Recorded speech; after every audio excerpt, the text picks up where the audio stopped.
यह क्वेश्चन आपका हुआ 133वां क्वेश्चन नंबर होगा, सॉरी 13वां।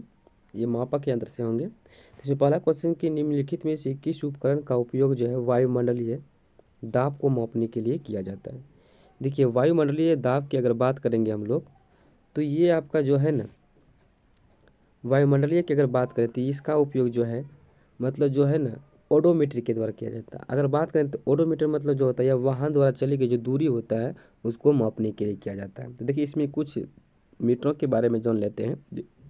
जैसे कि थर्मामीटर, थर्मोमीटर जो है ना शरीर के तापमान को मापने के लिए किया जाता है।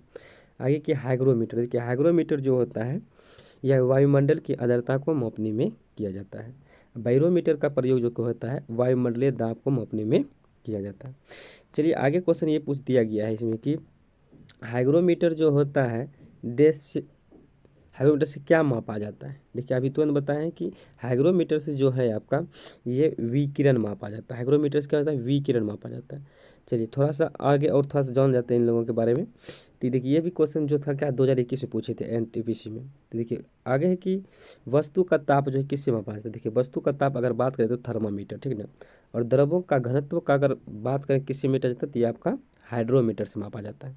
और उसमें विकिरण की अगर बात करें तो ये आपका वोलोमीटर से मापा जाता है। उसमें विकिरण का जो मापा जाता है किसके माध्यम से मापा जाता है, वोलोमीटर से मापा जाता है। चलिए आगे क्वेश्चन है कि 115वां क्वेश्चन बोल रहे हैं कि कौन सा यंत्र जो है समुद्र के स्तर से ऊपर की वस्तुओं को देखने के लिए या पनडुब्बी में प्रयोग किया जाता है।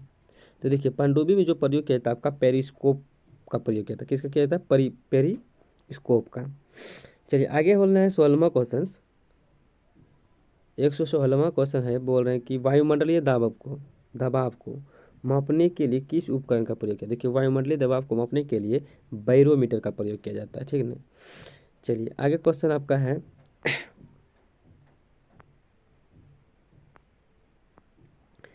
आगे क्वेश्चन है कि निम्नलिखित में से किस उपकरण का उपयोग जो है वायुमंडलीय दाब को मापने के लिए किया जाता है। देखिए वायुमंडलीय दाब को मापने के लिए आपका जो है ये बैरोमीटर का प्रयोग ही किए जाते हैं।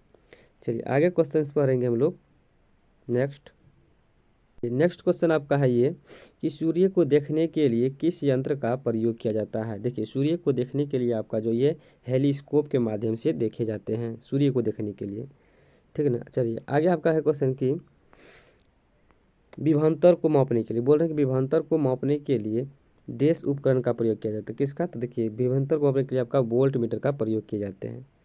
चलिए आगे क्वेश्चन है कि 120वां क्वेश्चन बोल विभवांतर को मापने के लिए डैश उपकरण का प्रयोग है। सेम वही क्वेश्चन है आपका वोल्ट मीटर, ये 2008 में पूछे गए ग्रुप डी में।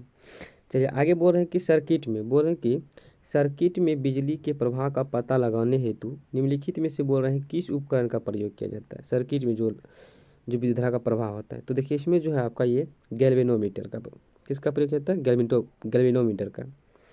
चलिए आगे क्वेश्चन आपका है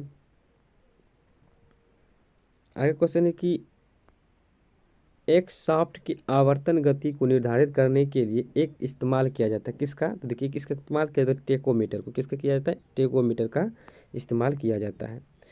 देखिए टेकोमीटर का इस्तेमाल किया जाता है। आगे स्पीडोमीटर जो है मोटर गाड़ियों को गति मापने के यंत्र में किया जाता है। और एनीमोमीटर की अगर बात करें तो ये पवन वेग का ताप मापन के लिए किया जाता है। और क्रोनो मतलब क्रोनोमीटर का जो है जलयान में सही समय का पता लगाने के लिए किए जाते हैं। चलिए देखिए आगे क्वेश्चन आपका है कि विभव मापी, बोल रहे हैं विभव मापी का प्रयोग जो है आपका मापन एक प्रकार का क्या है, मूलतः एक प्रकार क्या है, मापन का उपकरण है, ठीक है ना। चलिए आगे क्वेश्चन बोल रहे हैं कि निम्नलिखित में से किस उपकरण से विद्युत धारा मापा जाता है। किस उपकरण से बोल रहे हैं, देखिए निम्नलिखित में किस उपकरण से विद्युत धारा का मापन किया जाता है। देखिए आपका ऑप्शन नंबर बी जो कि आई मीटर से मापा जाता है। चलिए आगे बढ़ते हैं। आई मीटर जो है बोल रहे हैं कि आई मीटर जो है ये क्या करता है, यह जो है ना उपयुक्त सभी होता है। जैसे कि यह जो है परिपथ में श्रेणी में संयोजित किया जाता है और यह निम्नलिखित विद्युत प्रतिरोध को होना चाहिए और कम विद्युत इसमें क्या करता है, खींचते हैं। चलिए एमीटर एक धारावाहक क्या होता है, माप यंत्र होता है, ठीक ना। चलिए आगे है कि क्वेश्चन की किसको मापने के लिए स्टेलाग्मोमीटर का उपयोग किया जाता है। ऑप्शन नंबर बी जो कि पृष्ठ तनाव का। चलिए आगे बोल रहे हैं कि ओडोमीटर एक ऐसा उपकरण होता है जिसका उपयोग जो है गाड़ियों में डेश मापने के लिए किया जाता है। गाड़ियों में किसका उपयोग किया जाता है, दूरी मापने के लिए किए जाते हैं। किसका, ओडोमीटर का। चलिए आगे बोल रहे हैं कि निम्नलिखित में से कौन सी प्रवाही मापन उपकरण एक क्षेत्र मीटर है।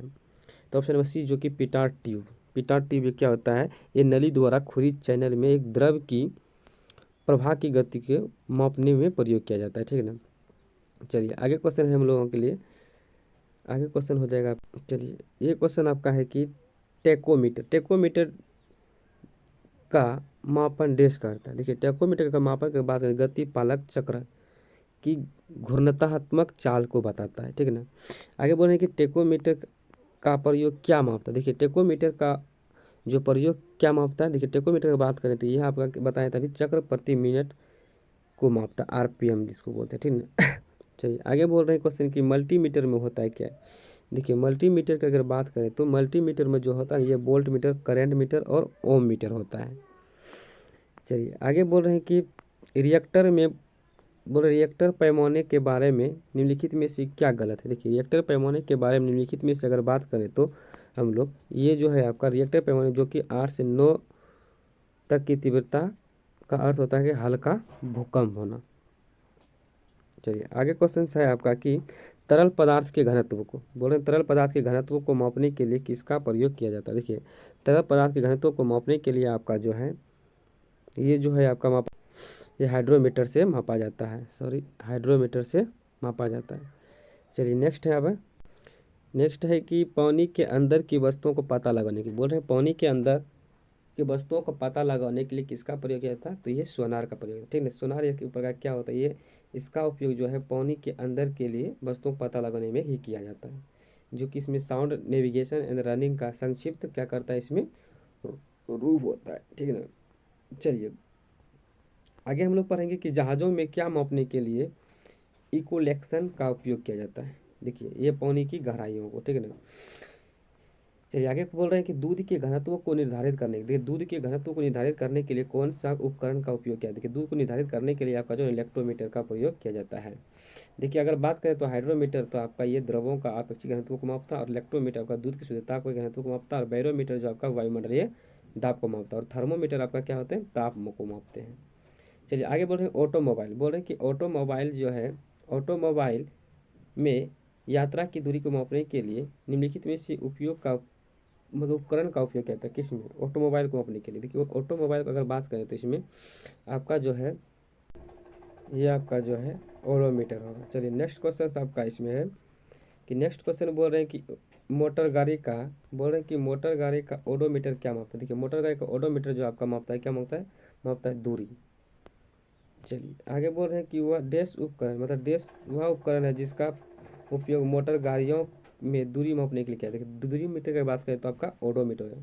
सेम टू सेम क्वेश्चन पूछा जा रहा है, ये देखिए ग्रुप डी 2018 में पूछे गए हैं।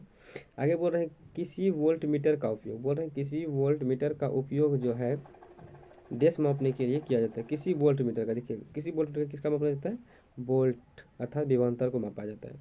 चलिए आगे बोल रहे हैं कि किसी विद्युत परिपथ में क्या बोल रहे हैं, किसी विद्युत परिपथ में विद्युत धारा के प्रवाह की दिशा को दर्शाने के लिए किसका उपकरण किया जाता है।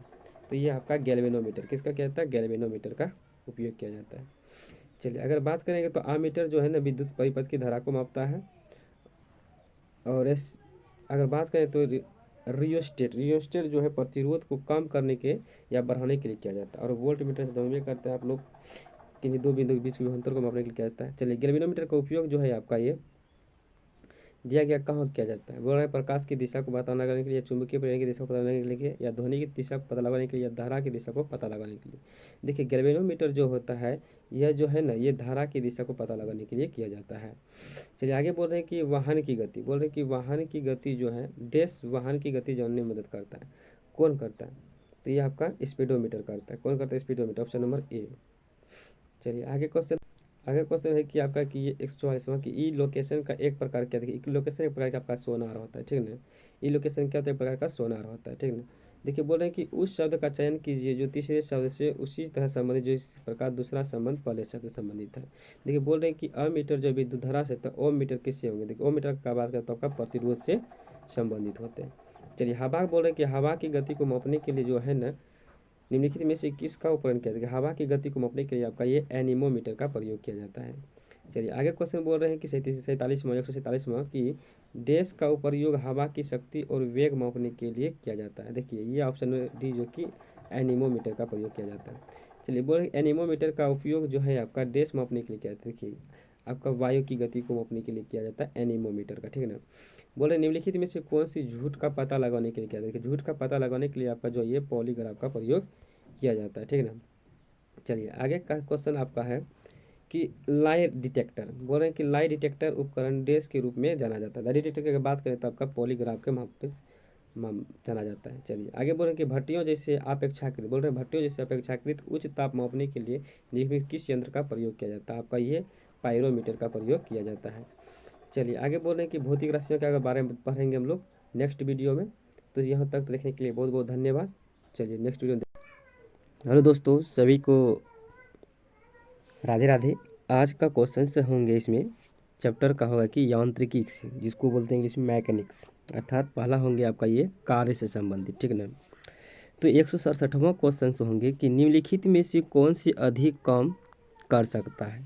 देखिए तो ऑप्शन दिया गया, एक घूमता हुआ पहिया, या बंदूक की एक चलती हुई गोली, या गतिशील पत्थर, या एक उठाया हुआ हथौड़ा।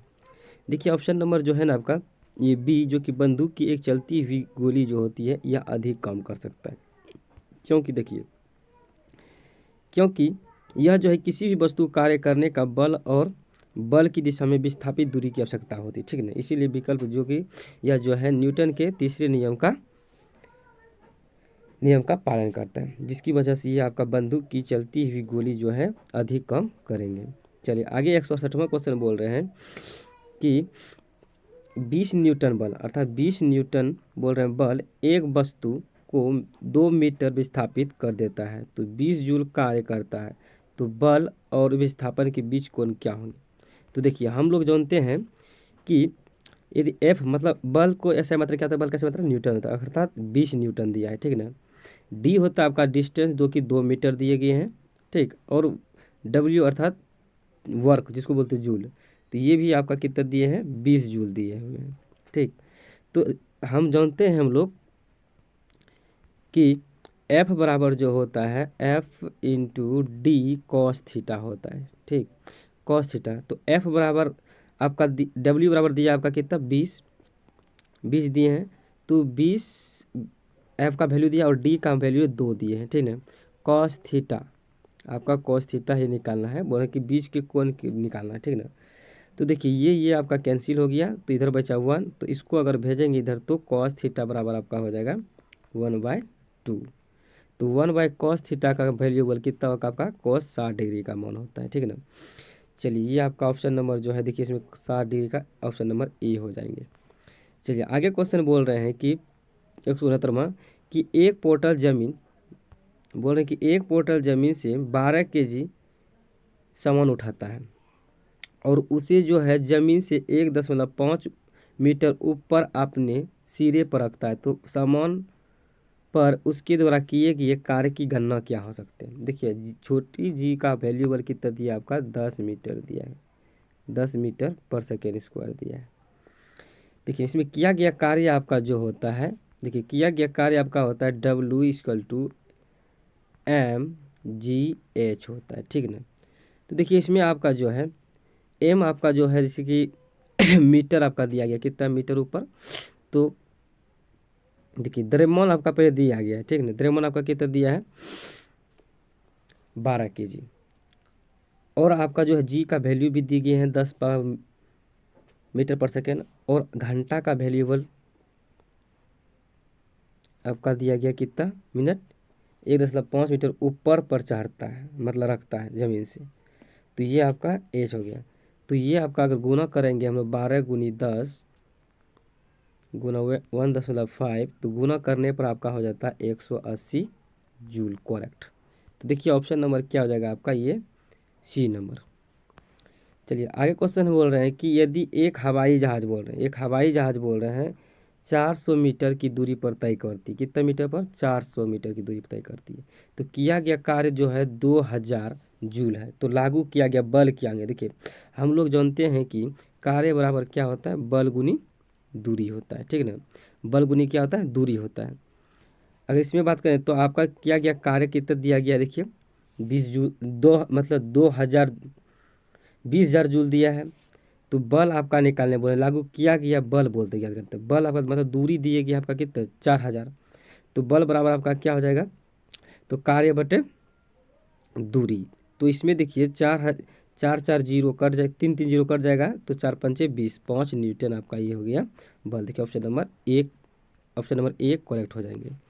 चलिए आगे बोल रहे हैं कि जमीन के ऊपर एक बिंदु पर किसी वस्तु की गुरुत्वीय स्थिति ऊर्जा को देश में किए गए कार्य के रूप में परिभाषित किया जाता है। देखिए परिभाषित अगर की बात अगर करें तो हम लोग, तो ऑप्शन दिया गया इसमें कि एक गुरुत्वाकर्षण के विपरीत जमीन से उस वस्तु पर उठाने के या इस पर गुरुत्वाकर्षण बल लागू करने या इसे केंद्र पर रखने या इसे गुरुत्वाकर्षण के विपरीत जमीन पर रखने। तो देखिए इसमें जो है ये आपका ए हो जाएगा, जो कि जमीन के ऊपर से एक बिंदु पर किसी वस्तु की गुरुत्वीय स्थिति ऊर्जा को क्या कहते हैं, तो गुरुत्वीय आकर्षण के विपरीत जमीन से और उस बिंदु पर बोल रहे हैं कि उठाने में किए गए कार्य के रूप में क्या किया जाता है, परिभाषित किया जाता है। चलिए आगे क्वेश्चन है कि 172वां क्वेश्चन की 1 kg एक वस्तु को जो है ना 10 मीटर की ऊंचाई तक उठाया जा सकता है। मतलब 1 kg की एक वस्तु जो होता है उसे 10 मीटर ऊंचाई तक उठाया जाता है।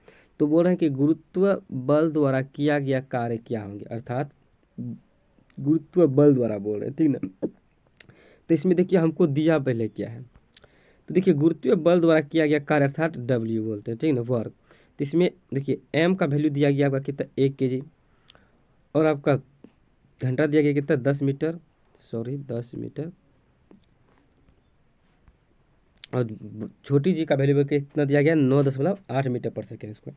तो इसमें बोल रहे हैं हमको किया गया कार्य क्या है, कार्य बराबर डब्ल्यू बराबर क्या है, डब्ल्यू बराबर mgh होता है। क्या होता है, डब्ल्यू बराबर mgh। तो इसमें सब का वैल्यू दिया गया, इसमें पुट कर दीजिए, उससे गुना करने के बाद क्या हो जाता है 98 जूल आ जाता है। तो 98 जूल आपका हो जाएगा ऑप्शन नंबर ए करेक्ट हो जाएंगे, ठीक है ना। चलिए आगे होगा आपका, देखिए सॉरी ऑप्शन नंबर डी बोल रहे हैं, ऑप्शन नंबर डी होगा -98 होगा, ठीक है। क्योंकि देखिए यदि विस्थापन बल की दिशा विपरीत हो तो क्या गया कार्य क्या होंगे, ऋणात्मक ही होंगे, क्योंकि अगर विपरीत कार्य हो रहा है तो उसका मान क्या होगा, माइनस में ही होंगे। चलिए आगे बोल रहे हैं कि 173वां क्वेश्चन बोल रहे हैं कि एक कुली जमीन से 20 kg सामान उठाता है, ठीक ना। एक कुली जो होता है, एक कुली जो है 20 kg सामान उठाता है, और बोल रहे हैं कि और उस जमीन से 2 मीटर ऊपर बोल रहे हैं, ठीक ना, ऊपर अपने सिरे पर रखता है। तो सामान पर उसके द्वारा किए गए कार्य की गणना बोल रहे हैं। कार्य क्या था, कार्य अर्थात डब्ल्यू बराबर, देखिए आपका जो है द्रव्यमान मतलब एम का वैल्यू कितना दिया गया आपका, द्रव्यमान का वैल्यू आपका 20 kg दिया गया है, और ऊंचाई आपका एच कितना दिया गया है, हाइट 20 मीटर दिया गया है, और बोल रहे हैं कि किया गया कार्य जी का वैल्यू भी आपका कितना दिया है 10 मीटर पर सेकेंड स्क्वायर। तो आपका देखिए हम जानते हैं कि डब्ल्यू बराबर क्या होता है mgh होता है। एम का वैल्यू बैठा दीजिए, उसके बाद बैठाने के बाद क्या 20 mg एम का मान, और जी का मान कितना हो गया आपका, जी का मान भेज दे देंगे 10, और हाइट कितना है 2 मीटर। तो इसको गुना करने के बाद आपका 400 जूल हो जाता है। तो करेक्ट ऑप्शन नंबर सी हो जाएंगे। चलिए आगे क्वेश्चन बोल रहे हैं कि जब कोई वस्तु बल की दिशा में 1 मीटर की दूरी पर 1 न्यूटन बल के द्वारा चलती है तो किया गया कार्य की मात्रा कितनी होगी। देखिए बोले कि जब कोई वस्तु एक दिशा में 1 मीटर की दूरी तय करती है, मतलब डिस्टेंस आपका कितना दिया गया 1 मीटर, और बोल रहे हैं कि दूरी पर 1 न्यूटन बल करता है, अर्थात एफ भी दिया गया आपका कितना 1 न्यूटन दिया गया है। तो किए गए कार्य बोल रहे हैं कि मतलब एफ पूछ रहे हैं कार्य, किए गए कार्य सॉरी एफ बोल रहे हैं, आपका हो जाएगा ये डब्ल्यू पूछ रहे हैं। तो डब्ल्यू बराबर हम जानते हैं कि एफ इंटू डी।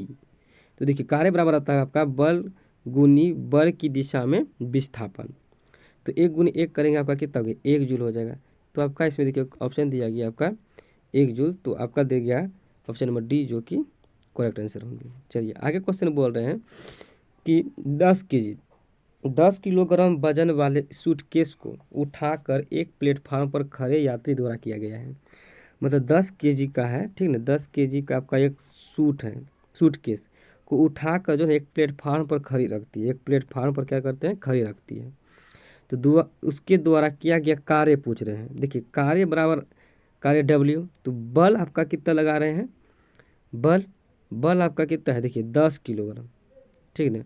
बल की दिशा में विस्थापन कितना, विस्थापन की वैल्यू कुछ नहीं है, 0 है। तो क्या हो जाएगा आपका 10 गुना अगर 0 करेंगे आपका 0, तो आपका अतः व्यक्ति द्वारा किया गया कार्य क्या हो जाएंगे, 0 है, क्या उठा कर ही क्या किया रखल है तो खड़ा है, तो उसका क्या वैल्यूबल होगा, 0 होगा। चलिए आगे क्वेश्चन से है, आगे इसमें क्वेश्चन है कि 4.0 किलोग्राम द्रव्यमान की एक वस्तु जो है क्षैतिज दिशा में 5 मीटर प्रति सेकेंड की गति से बढ़ रहा है, मतलब बढ़ रहा है, ठीक है। क्षैतिज की दिशा मतलब नीचे की ओर बढ़ रहा है। तो 10 मीटर की प्रति सेकेंड तक बढ़ाने के लिए है इस पर किया गया कार्य कितना होगा। देखिए कितना होगा, तो पहले जानेंगे कि हमको द्रव्यमान जो है कितना दिया गया, 4.0 किलोग्राम दिया गया।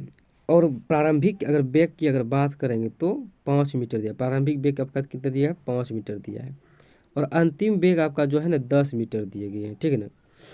तो उसको बोल रहे हैं कि वस्तु की गति 5 मीटर से 10 मीटर से तक बढ़ाने पर वस्तु पर जो किया गया कार्य जो होती है, गति जो है क्या होती है, वृद्धि होती है। तो हम जानेंगे कार्य बराबर क्या हो जाएगा, 1/2 गुनी 4 मतलब मीटर जिसको बोलते हैं, और V माइनस U। तो देखिए 1/2 का वैल्यू दिया है, 1/2 हुआ, और आपका मीटर कितना वैल्यू दिया है, 4 मीटर दिया है। इसमें 10 में घटा दीजिए, 10 का V² माइनस U² होता है। तो 100 में अगर हम 25 घटा देंगे आपका कितना बचता है, 75। तो 75 क्या करेंगे उसमें, इसमें घटाने के बाद आपका गुनी करने 75 गुनी 2 कर देंगे तो आपका 150 हो जाएगा। चलिए आपके आगे क्वेश्चन है कि 0.1 किलोग्राम वजन की एक गेंद को स्थिर स्थिति से गिराया जाता है, ठीक है ना, से गिराया जाता है। जब यह 2 मीटर की दूरी से गिरती है तो गुरुत्वाकर्षण बल से लगने वाला कार्य कितना होगा। देखिए जी का भी मान आपका दिया गया कितना, 9.8 दिया है। तो बोल रहे हैं कि गेंद का द्रव्यमान आपका कितना है, 0.1 किलोग्राम है। गेंद का अगर द्रव्यमान आपका 0.1 किलोग्राम अर्थात m का वैल्यू दिया है। बोल रहे हैं कि गेंद द्वारा नीचे की ओर गिरने में तय की गई दूरी आपका कितना, 2 मीटर है। d का वैल्यू जिसको बोलते हैं ऊंचाई 9 मीटर दिया, जी का वैल्यू इतना दिया है। तो हम जानते हैं कि कार्य इक्वल टू अर्थात कार्य बराबर आपका हो जाएगा W बराबर mgh, इसको गुना करके बैठा दीजिए, ये आपका आ जाएगा 1.96 जूल हो जाएंगे। तो ऑप्शन नंबर आपका देखिए इसमें ए करेक्ट हो जाएंगे, ठीक है ना। चलिए आगे क्वेश्चन है कि एक वस्तु पर बल लगने के बावजूद भी किया गया कार्य शून्य होगा यदि उसका विस्थापन क्या होगा। देखिए यदि उसका विस्थापन शून्य होगा तभी। चलिए आगे बोल रहे हैं कि एक लड़का जो है ना 120 न्यूटन भार के एक बक्सा को 2 मीटर की ऊंचाई तक उठाता है, ठीक है। उसका किया गया कार्य क्या होंगे। देखिए W बराबर हम लोग क्या जानते हैं, देखिए पहले देख लीजिए बार, लड़कों द्वारा उठाया गया भार कितना आपका mg कितना 120 न्यूटन है, और भार कितना है आपका 2 मीटर ऊंचाई 2 मीटर है। तो W बराबर आपका क्या हो जाएगा 120 गुनी 2 तो 240 आपका करेक्ट हो जाएंगे, ऑप्शन नंबर सी। चलिए आगे बोल रहे हैं कि कार्य करने की क्षमता क्या कहलाती है। देखिए कार्य करने की क्षमता आपका अगर बात करें तो ये आपका ऊर्जा कहलाते हैं। भौतिक ऊर्जा में वस्तुओं का एक गुण होता है जो कि किसी अन्य वस्तु का स्थापित की जा सकती है, ठीक है ना।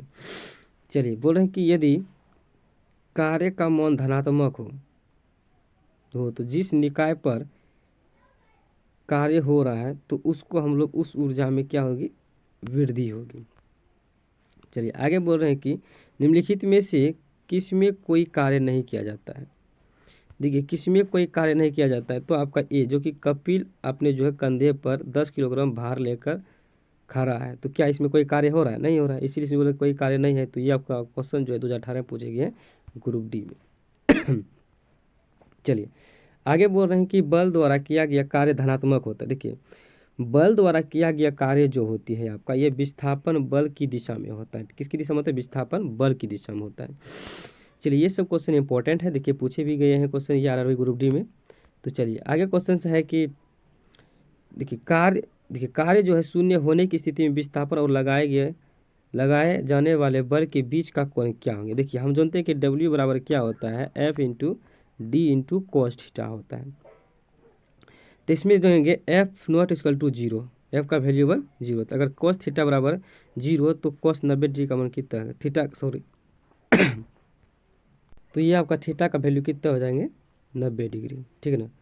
चलिए आगे क्वेश्चन है, आगे क्वेश्चन बोल रहे हैं कि यदि किया गया कार्य शून्य है तो बल और विस्थापन के बीच का कोण क्या होंगे। देखिए अगर बल और विस्थापन की बात करें तो ऊपर वाला जो क्वेश्चन बताया सेम टू वही है कि आपका 90 डिग्री का हो जाएंगे, ठीक है ना। बोल रहे हैं कि एक कूली जो है, मान कि कोई आपका एक कूली है, ठीक है ना, एक कूली जो है, एक कूली जो है 100 मीटर की दूरी तक 500 न्यूटन भार का उठाता है तो उसके द्वारा किया गया कार्य क्या होंगे। देखिए हम जानते हैं कि W इक्वल टू होता है F into d cos theta होता है। F का वैल्यू भी दिया गया आपका 500 न्यूटन और मीटर दिया आपका कितना 100 मीटर, गुना करने के बाद आपका जो है इसमें आपका 0 डिग्री हो जाता है। देखिए क्योंकि बीच का कोण आपका कितना होता है 90 डिग्री है, ठीक है ना।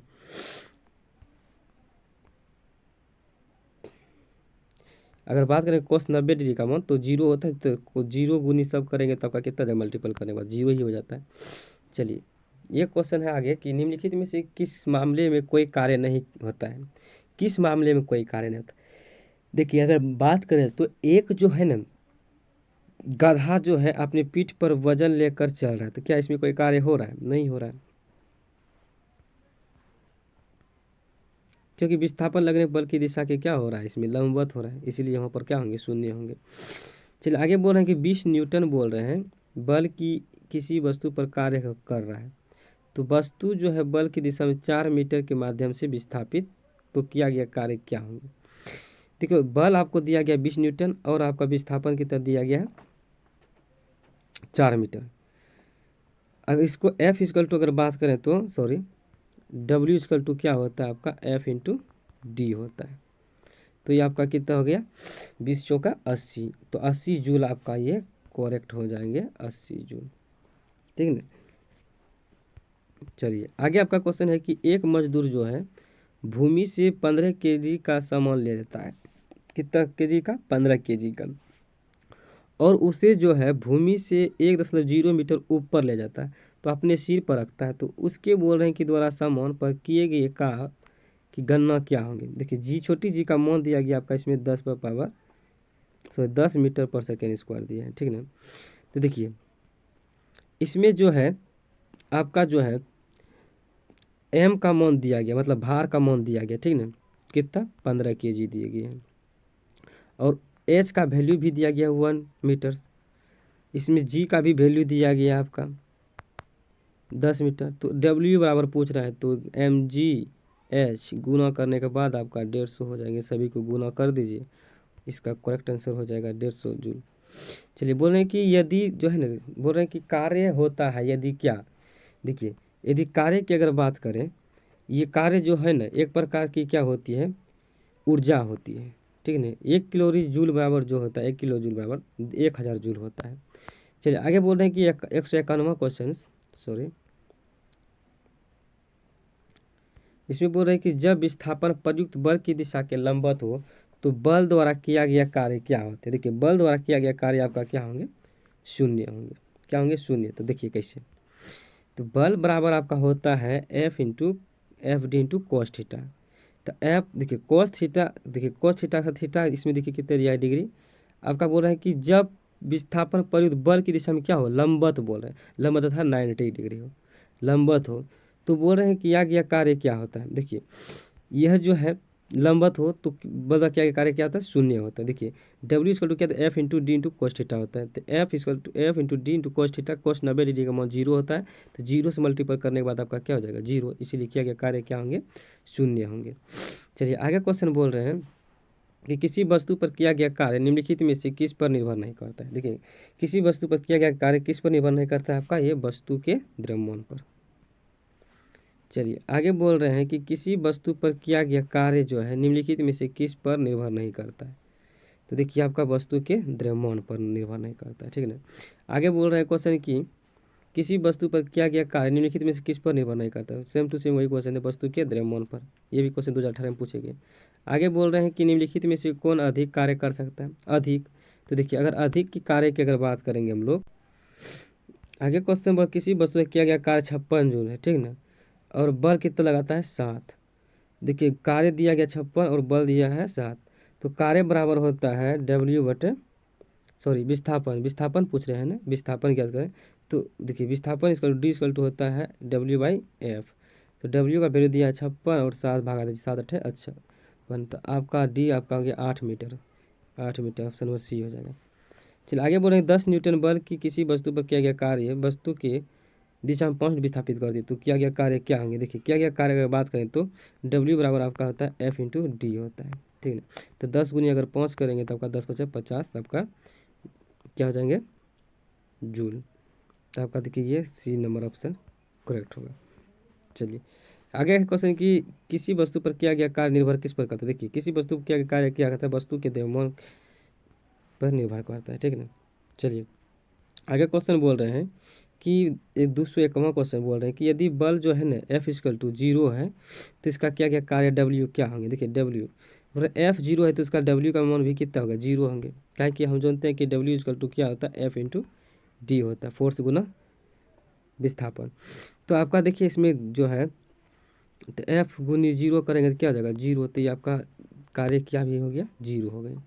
आगे चलिए क्वेश्चन बोल रहे हैं कि जब एक पोर्टर जमीन से 12 kg सामान उठाता है, ठीक ना, तो उसे जो है जमीन से 1 मीटर की ऊंचाई पर ऊपर सिर पर रखता है, ठीक ना, उसके द्वारा किया गया कार्य कितना होंगे। देखिए W बराबर होता है mgh, तो 12 गुनी 10 कर देंगे और गुनी 1.5 करने के बाद आपका 180 जूल आ जाता है। चलिए आगे क्वेश्चन है कि एक वस्तु पर 50 न्यूटन बल कार्य कर रहा है।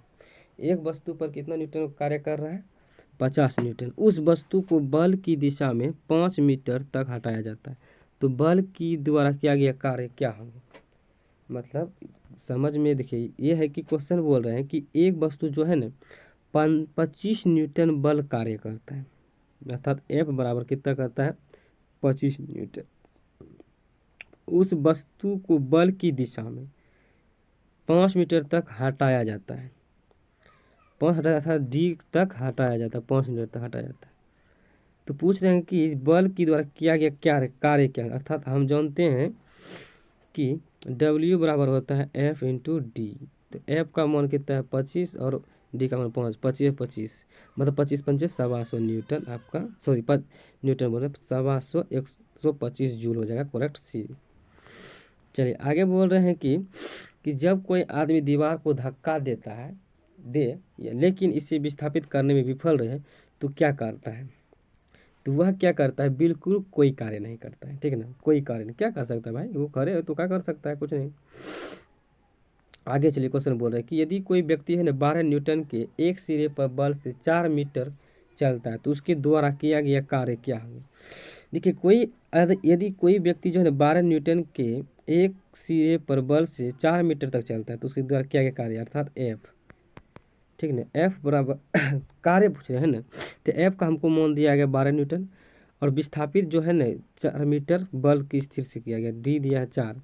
बल कार्य पूछ रहे हैं तो वर्षों के 48, ये आपका जूल हो जाएगा सी, ऑप्शन नंबर सी। चलिए आगे क्वेश्चन बोल रहे हैं कि एक पिंड क्या बोल रहे हैं एक पिंड द्वारा किया गया कार्य निम्नलिखित में किस पर निर्भर नहीं करते हैं। तो देखिए यह जो है निर्भर किस पर नहीं करता है, ये अगर वस्तु के प्रारंभिक वेग पर निर्भर नहीं करते हैं, ठीक ना। चलिए आगे बोल रहे हैं कि किसी वस्तु पर किया गया कार्य जो है डैश पर निर्भर नहीं करता, सेम वही क्वेश्चन है आपका। तो ये उपयुक्त जो कि वस्तु के आपेक्षिक आरंभ के वेग से। चलिए आगे क्वेश्चन की डैश न होने पर किया गया कार्य क्या होता है शून्य होता है, मतलब डैश न होने पर। देखिए डैश क्या न होने पर, तो बोल रहे हैं कि ऑप्शन नंबर बी जो है विस्थापन न होने पर किया गया कार्य क्या होता है शून्य। अगर विस्थापन नहीं होता कार्य भी कुछ नहीं होंगे, ठीक है ना। चलिए आगे क्वेश्चन बोल रहे हैं कि कार्य हुआ है, ठीक है ना, ऐसा कहने के लिए शर्त पूरी होनी चाहिए, इनमें से एक क्या हो सकता है। देखिए कार्य हुआ है लेकिन इनमें से कौन सी शर्त सही होगी। देखिए ऑप्शन नंबर बी, जो कि वस्तु विस्थापित क्या होनी चाहिए मैक्सिमम।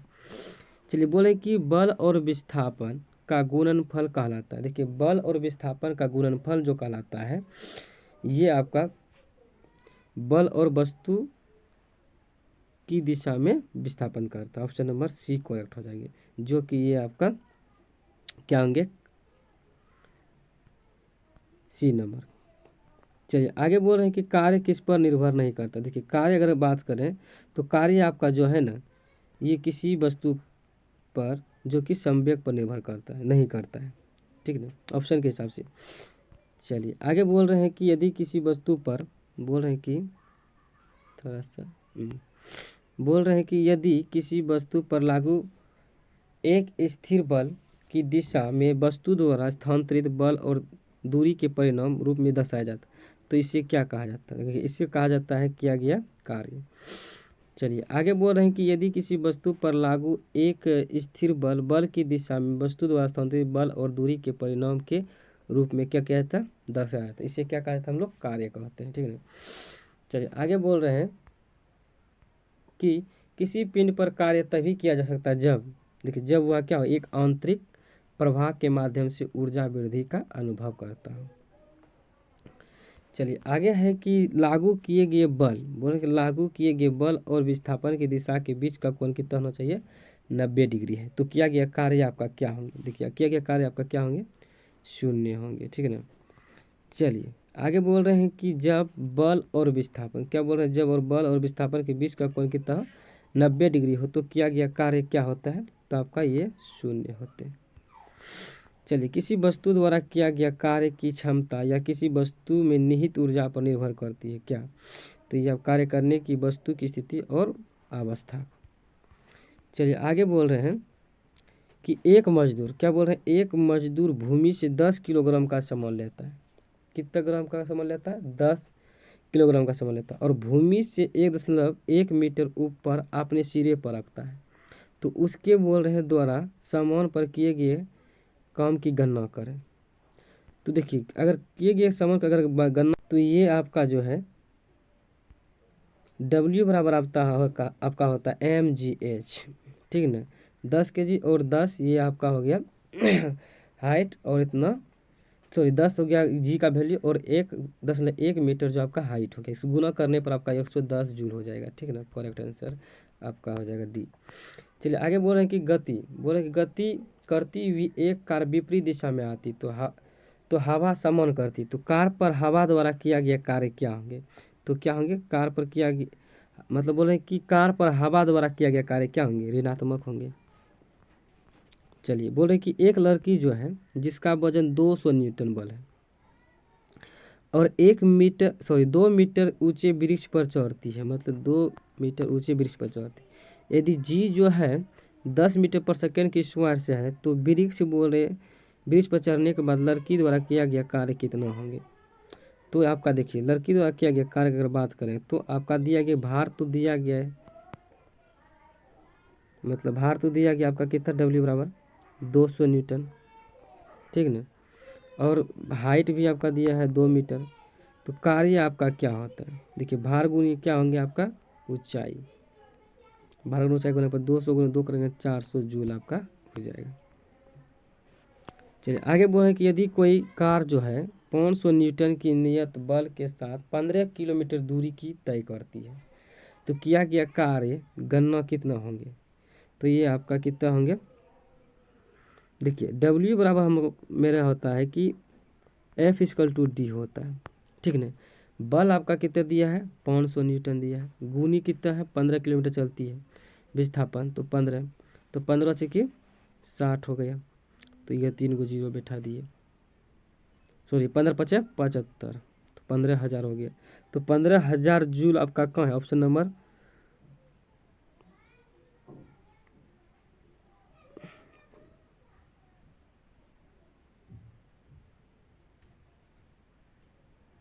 सॉरी किलोमीटर को क्या करेंगे चेंज हम,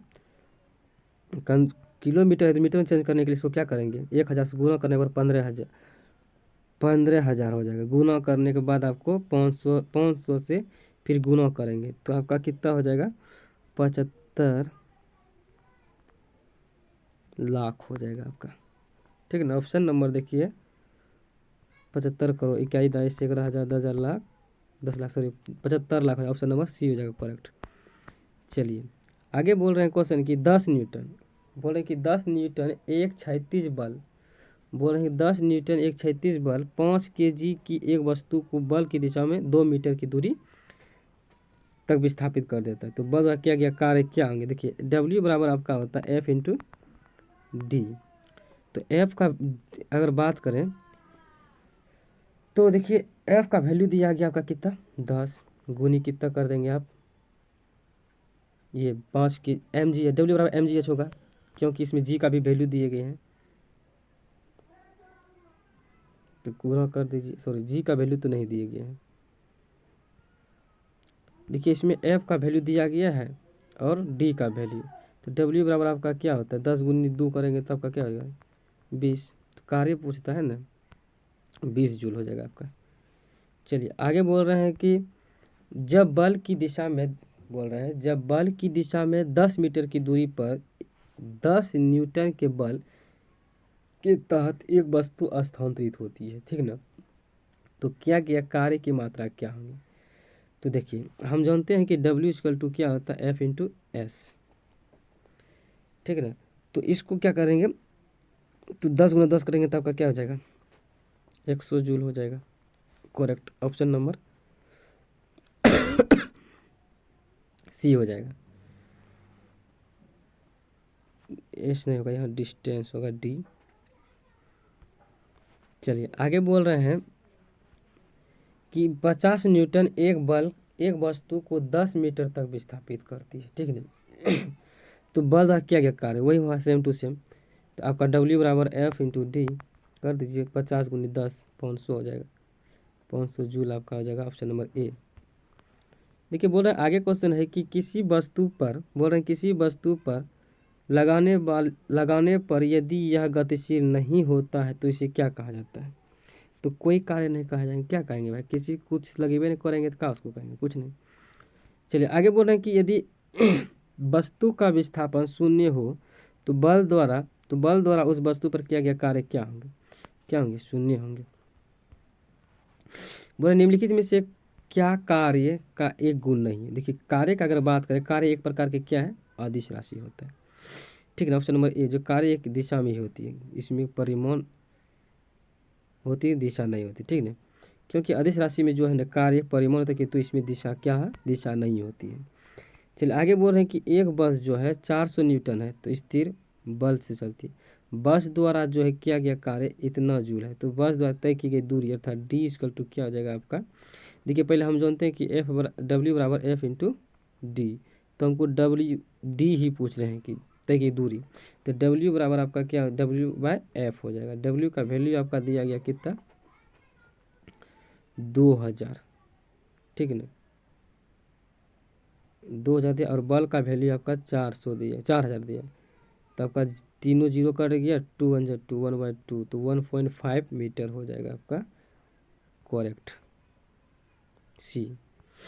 चलिए आगे क्वेश्चन है मेरा 0.5 होगा, काटने के बाद हो जाएगा 0.5 1.5 बोलते हैं 0.5 होगा काटने के बाद। चलिए आगे बोल रहे हैं कि यदि एक मॉल में, बोल रहे हैं कि यदि एक मॉल में कोई व्यक्ति जो है 50 न्यूटन बल से ट्रॉली खींचता है, 50 न्यूटन बल से क्या करता है ट्रॉली खींचता है, जिसमें ट्रॉली जो है 30 मीटर विस्थापित होती है। तो किया गया कार्य की गणना क्या होगी, देखिए 20 मीटर मतलब 50 न्यूटन के बल से, अर्थात हमको जो है F का वैल्यू दिया है 50, ठीक है, खींचता है इस ट्रॉली में इतना विस्थापित, D का भी वैल्यू दिया गया आपका 30। तो बोलते हैं क्या क्या कार्य अर्थात F बराबर क्या होता है, सॉरी W बराबर F इंटू डी होता है। तो 50 में 5 दिया 15 हो गया आपका 1500, आपका 1500 जूल, ये ऑप्शन नंबर ए हो जाएगा। चलिए आगे बोल रहे हैं कि एक भूमि का, जो बोल रहे हैं कि एक कुली जो है भूमि से 50 केजी का सामान उठाता है, ठीक है, और भूमि के 2 मीटर की दूरी से ऊपर की सिरे पर रखता है ठीक ना। तो दो उसके द्वारा किया गया कार्य की गणना करें। यदि जी छोटी जी का वैल्यू मान दिया 10 मीटर। देखिए हम जानते हैं कि डब्ल्यू बराबर होता है mgh होता है, ठीक है ना। इसको तीनों को गुना कर दीजिए, गुना करने के बाद आपका हो जाएगा 400 जूल।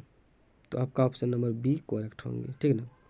चलिए आगे बोल रहे हैं कि एक कुली जो है ना 13 केजी के सामान को जमीन से 1.5 मीटर ऊपर उठा कर अपने सिर पर रखता है। मतलब एक कुली और 1.5 मीटर को उठा कर रखता है, सिर पर रखता है। द्वारा किया गया कार्य क्या है। सेम टू सेम वही है क्वेश्चन। डब्ल्यू बराबर क्या कर देंगे हम लोग mgh। एम आपका क्या हो गया, भार हो गया, द्रव्यमान जिसको बोलते हैं। जी आपका छोटी जी का मान जो कि उठा के जितना दूरी तक ले गया, और एच का वैल्यू दिया गया आपका 1.5 मीटर। तो गुना करने के बाद आपका 195 जूल आ जाता है। ये करेक्ट आंसर हो गया। चलिए बोल रहे हैं कि एक लड़का जो है, बोल रहे हैं कि एक लड़का जो है 50 केजी की स्कूल बैग को 30 सेकेंड तक पकड़ता है। कितना सेकेंड तक, 30 सेकेंड तक पकड़ता है। उसके द्वारा किया गया कार्य की मात्रा जूल में क्या होंगे, ठीक है ना। देखिए इसके द्वारा किया गया कार्य जूल में क्या होंगे। देखिए डब्ल्यू बराबर हम जानते हैं कि एफ बल गुना विस्थापन। तो इसमें देखिए बोल रहे हैं कि 30 सेकेंड तक पकड़ता है, मतलब पकड़े ही रहता है भाई। उसका विस्थापन का मान कितना हो गया, 0। तो ये आपका 40 गुना क्या हो जाएगा, 0। तो 0 ही हो जाएगा। बोल रहे हैं कि कार्य तभी हो सकता है जब क्या होंगे, जब ऊर्जा होंगे, ठीक ना। यदि मेरे पास ऊर्जा ही नहीं होंगे तो कार्य कहाँ से होगा, कहीं से नहीं होगा। आगे बोल रहे हैं कि निम्नलिखित में से कौन सा किए गए कार्य का उदाहरण नहीं है। तो ऑप्शन नंबर ए जो लकड़ी का कमरा दीवार में को धक्का देना, यह प्रकार का कार्य नहीं किया गया होता है, ठीक है ना। आगे क्वेश्चन बोल रहे हैं कि जब प्रयुक्त बल की दिशा और वस्तु के गतिशील होने की दिशा एक दूसरे से लंबवत हो तो यह इसमें कोई कार्य नहीं होता है, ठीक है। कोई कार्य मतलब जब बोल रहे हैं कि जब प्रयुक्त बल की दिशा और वस्तु के गतिशील होने की दिशा एक दूसरे के क्या होता, लंबवत होता हो, तो एक दूसरे के लंबवत होता है। तो क्या गया, क्या है, क्या आ गया, इसमें क्या गया, कोई कार्य नहीं होता है, ठीक ना। चलिए आगे बोल रहे हैं, यदि बोल रहे हैं कि यदि बल और विस्थापन के बीच का कोण जो है डैश है तो क्या क्या कार्य ऋणात्मक क्या होंगे।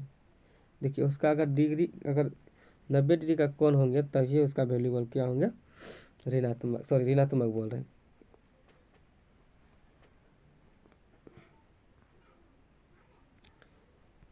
अगर 0 होगा तो क्या क्या कार्य क्या होंगे, जूल होगा। लेकिन ऋणात्मक पूछ रहे हैं, तो देखिए ऋणात्मक करने के लिए आप क्या कीजिएगा, बल और विस्थापन के बीच का कोण हम कितना ले लेंगे, 180 डिग्री। तो कोस 180 डिग्री का मान होता है -1। तो ये ऋणात्मक हो गया आपका, ठीक है ना।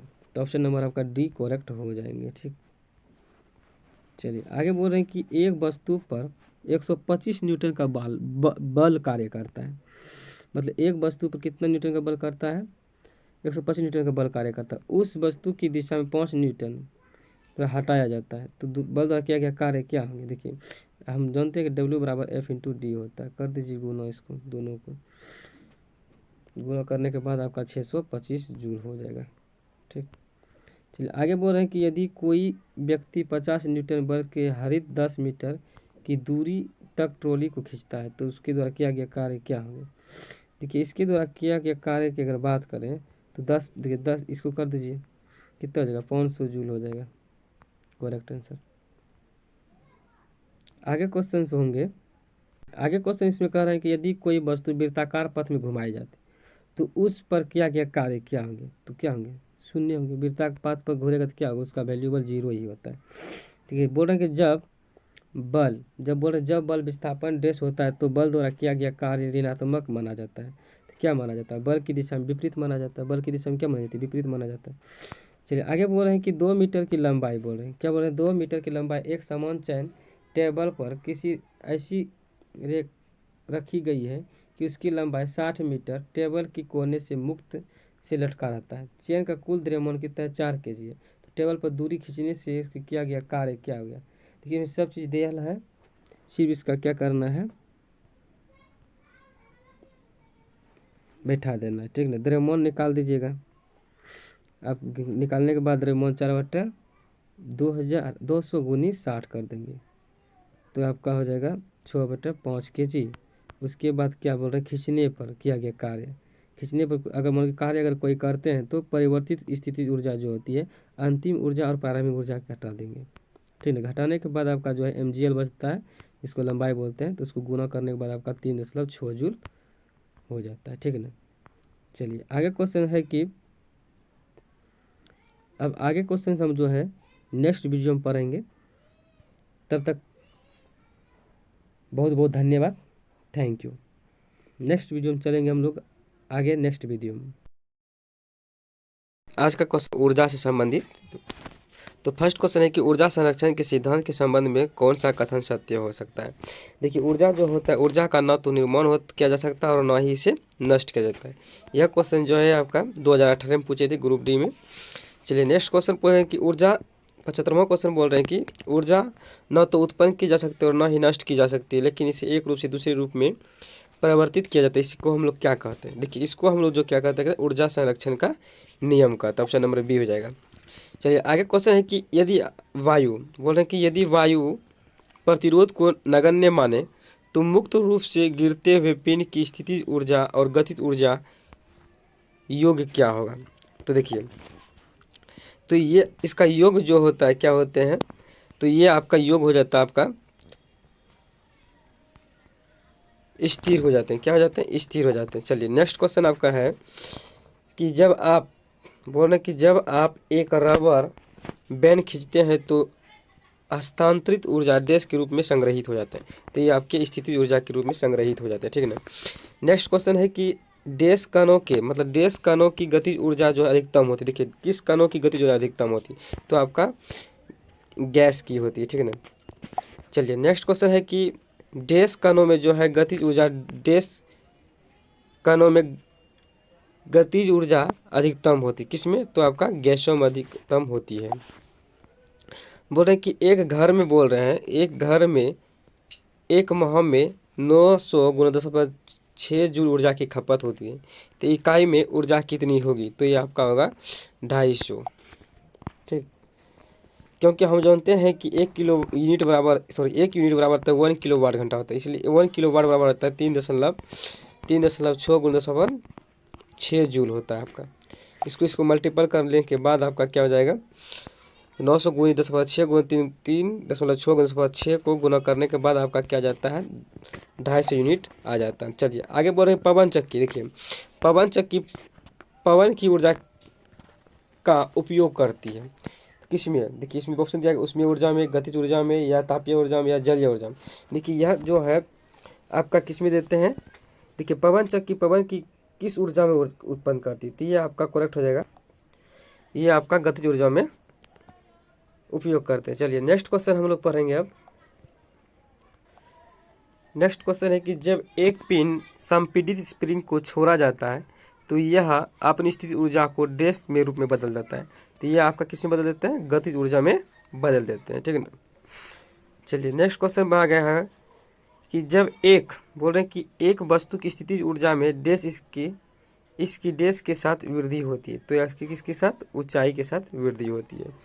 चलिए बोल रहे निम्नलिखित में से कौन सी ऊर्जा जो है किसी वस्तु की ऊंचाई के साथ बदलती रहती है, तो ये आपका स्थितिज ऊर्जा के साथ क्या होती है, बदलती रहती है। चलिए नेक्स्ट क्वेश्चन बोल रहे हैं इसमें कि किसी वस्तु द्वारा अपनी स्थिति या आकार लेने की वजह से लगने वाली ऊर्जा को डैश कहा जाता है, तो ये आपको क्या कहा जाता है, स्थितिज ऊर्जा कहा जाता है। चलिए नेक्स्ट क्वेश्चन है कि बांध में, देखिए बांध में संग्रहित पानी में कौन सी ऊर्जा उत्पन्न होती है, तो ये आपका स्थितिज ऊर्जा उत्पन्न होती है। चलिए नेक्स्ट क्वेश्चन है कि एक गतिशील वस्तु जो होती है अनिवार्य रूप से डैश प्राप्त करती है। देखिए एक गतिशील जो वस्तु होती है आपका ये गतिज ऊर्जा प्राप्त करती है। ठीक है ना। चलिए आगे क्वेश्चन है कि एक कार बोल रहे हैं कि एक कार की उच्च गति से चल रही किस ऊर्जा से युक्त होती है। देखिए एक कार जो उच्च गति से चलता है तो इसमें जो है आपका ये इसमें क्या होता है, गतिज ऊर्जा होती है। चलिए नेक्स्ट क्वेश्चन बोल रहे हैं कि निम्नलिखित में कौन सी ऊर्जा सदैव धनात्मक होती है। देखिए निम्नलिखित में बोल रहे हैं कौन सी ऊर्जा सदैव धनात्मक होती है, तो ये आपका गतिज ऊर्जा होता है। ठीक है ना। चलिए ऊर्जा की बोल रहे हैं कि ऊर्जा के व्यावसायिक रूप डैश है। देखिए ऊर्जा की व्यावसायिक रूप अगर बात करें तो हम लोग क्या होते हैं इसका किलोवाट घंटा होते हैं। ठीक ना। चलिए नेक्स्ट क्वेश्चन बोल रहे हैं कि 8 किलोवाट, बोल रहे हैं कि 8 किलोग्राम भार लोहे की गेंद 3 केजी भार वाली एल्युमिनियम की गेंद 20 मीटर की ऊंचाई से गिरी जाती है, तो भूमि से 10 मीटर की ऊंचाई पर उनमें से कौन सी राशि समान होगी। देखिए इसमें कौन सी राशि होंगे, त्वरण होंगे, ठीक ना। चलिए नेक्स्ट क्वेश्चन बोल रहे हैं कि जब दबी सीलिंग की स्प्रिंग को छोड़ा जाता है तो वह स्थिति ऊर्जा को किस में बदलता है। तो देखिए वह स्थिति ऊर्जा को जो है तो वह आपका जो है ना गतिज ऊर्जा में रूपांतरित कर देते हैं। चलिए नेक्स्ट क्वेश्चन है कि 93 क्वेश्चन बोल रहे हैं कि 293 क्वेश्चन कि संपीड़ित स्प्रिंग में डैश ऊर्जा प्राप्त होती है। देखिए संपीड़ित स्प्रिंग में जो है ना आपका गतिज ऊर्जा की प्राप्ति होती है। चलिए नेक्स्ट क्वेश्चन बोल रहे हैं कि किसके अनुरूप जो बोल रहे हैं वस्तु की गतिज ऊर्जा में वृद्धि होती है, किसके अनुरूप, तो गति के अनुरूप, ठीक ना। चलिए नेक्स्ट क्वेश्चन बोल रहे हैं कि गतिशील वस्तु की गतिज ऊर्जा किस पर निर्भर करती है, तो ये आपका द्रव्यमान और वेग पर निर्भर करते हैं, ठीक ना। चलिए आगे बोल रहे हैं कि किसी जल विद्युत गृह में विद्युत ऊर्जा में परिवर्तित होने वाली कौन सी ऊर्जा होंगे, तो ये आपका गतिज ऊर्जा होंगे, ठीक। चलिए नेक्स्ट क्वेश्चन आगे हम देखेंगे कि निम्नलिखित में से उल्लेखनीय परिवर्तनों में से किस स्थिति ऊर्जा को गतिज ऊर्जा में परिवर्तित किया जाता है, तो ये आपका किस में, तो एक पेंडुलम की झूला में, ठीक ना। चलिए नेक्स्ट क्वेश्चन बोल रहे हैं कि यदि एक वस्तु का संवेग 3 गुना कर दिया जाए तो इसकी गतिज ऊर्जा क्या होती है, तो इसकी गतिज ऊर्जा मूल मान का 9 गुना हो जाएंगे, ठीक ना। चलिए आगे बोलेंगे कि ऊपर उठाए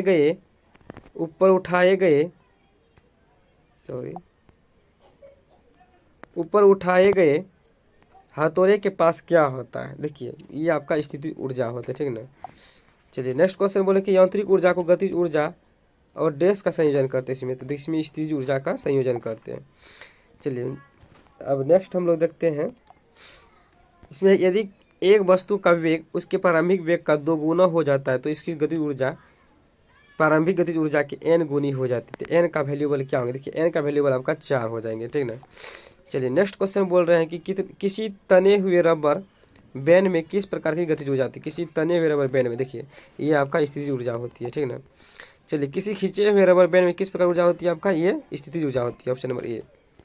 चलिए बोल रहे इनमें से बोल रहे हैं कि किसे न तो बनाया जा सकता और ना ही उत्पन्न किया जा सकता है। देखिए इसमें जो है ना आपका ऊर्जा को जो है ना तो बनाया जा सकता है ना ही इसे नष्ट किया जा सकते हैं। चलिए आगे है आपका कि यदि एक वस्तु की गतिज ऊर्जा इसके प्रारंभिक मान 256 गुना हो जाता है तो नया रेखीय संवेग क्या होंगे, तो नया रेखीय संवेग इसका होगा, तो इसका नया रेखीय संवेग हो जाएगा आपका 16 गुना प्रारंभिक रेखीय संवेग होंगे, ठीक ना। चलिए नेक्स्ट क्वेश्चन बोल रहे हैं इसमें कि किसी वस्तु द्वारा उसकी स्थिति या विन्यास द्वारा प्राप्त ऊर्जा को क्या कहते हैं, तो देखिए स्थिति ऊर्जा कहते हैं, ऑप्शन नंबर सी। चलिए आगे बोल रहे हैं गतिज ऊर्जा किसके बराबर है, गतिज ऊर्जा जो है आपका ये 1/2 mv² के बराबर होता है। चलिए द्रव्यमान m वाली एक वस्तु की गति v के स्थानांतरित होते हैं और इसमें गतिज ऊर्जा के यदि इसका वेग 2 गुना कर दिया जाए तो इसकी गतिज ऊर्जा कितनी हो जाएगी, तो इसका आपका 4k हो जाएंगे, ठीक है ना। चलिए आगे बोल रहे हैं किसी संकुचित स्प्रिंग में सामान्य लंबाई की स्प्रिंग से अधिक ऊर्जा होती है, तो क्योंकि स्प्रिंग संकुचित होने के कारण इसमें क्या होते हैं, देखिए इसमें संकुचित होने के कारण इसमें जो होता है आपका इसमें स्थितिज ऊर्जा हो जाते हैं, ठीक है ना।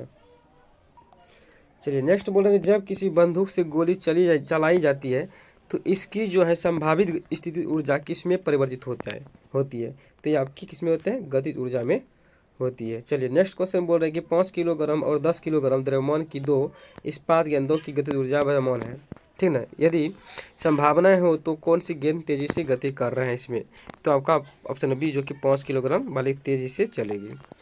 चलिए नेक्स्ट क्वेश्चन देखेंगे हम लोग, सॉल्व को बाद में देखेंगे पहले।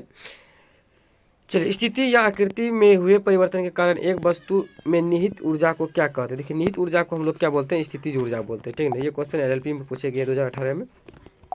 चलिए नेक्स्ट क्वेश्चन बोले कि यांत्रिक ऊर्जा को किस बराबर होता है, देखिए यांत्रिक ऊर्जा किसके बराबर होता है, देखिए यांत्रिक ऊर्जा की अगर बात करें तो ये आपका जो है ऑप्शन नंबर बी हो जाएंगे, ठीक है ना, जो कि ये गतिज ऊर्जा प्लस स्थितिज ऊर्जा को उत्पन्न करता है। चलिए आगे नेक्स्ट क्वेश्चन बोल रहे हैं कि निम्नलिखित में से खींचे गए एक खींचे हुए धनुष तीर से छोड़ते समय धनुष की स्थिति ऊर्जा किस में बदल जाती है? देखिए स्थिति किस में बदल जाती है आपका, ये आपका गतिज ऊर्जा में बदल जाती है, ठीक है ना।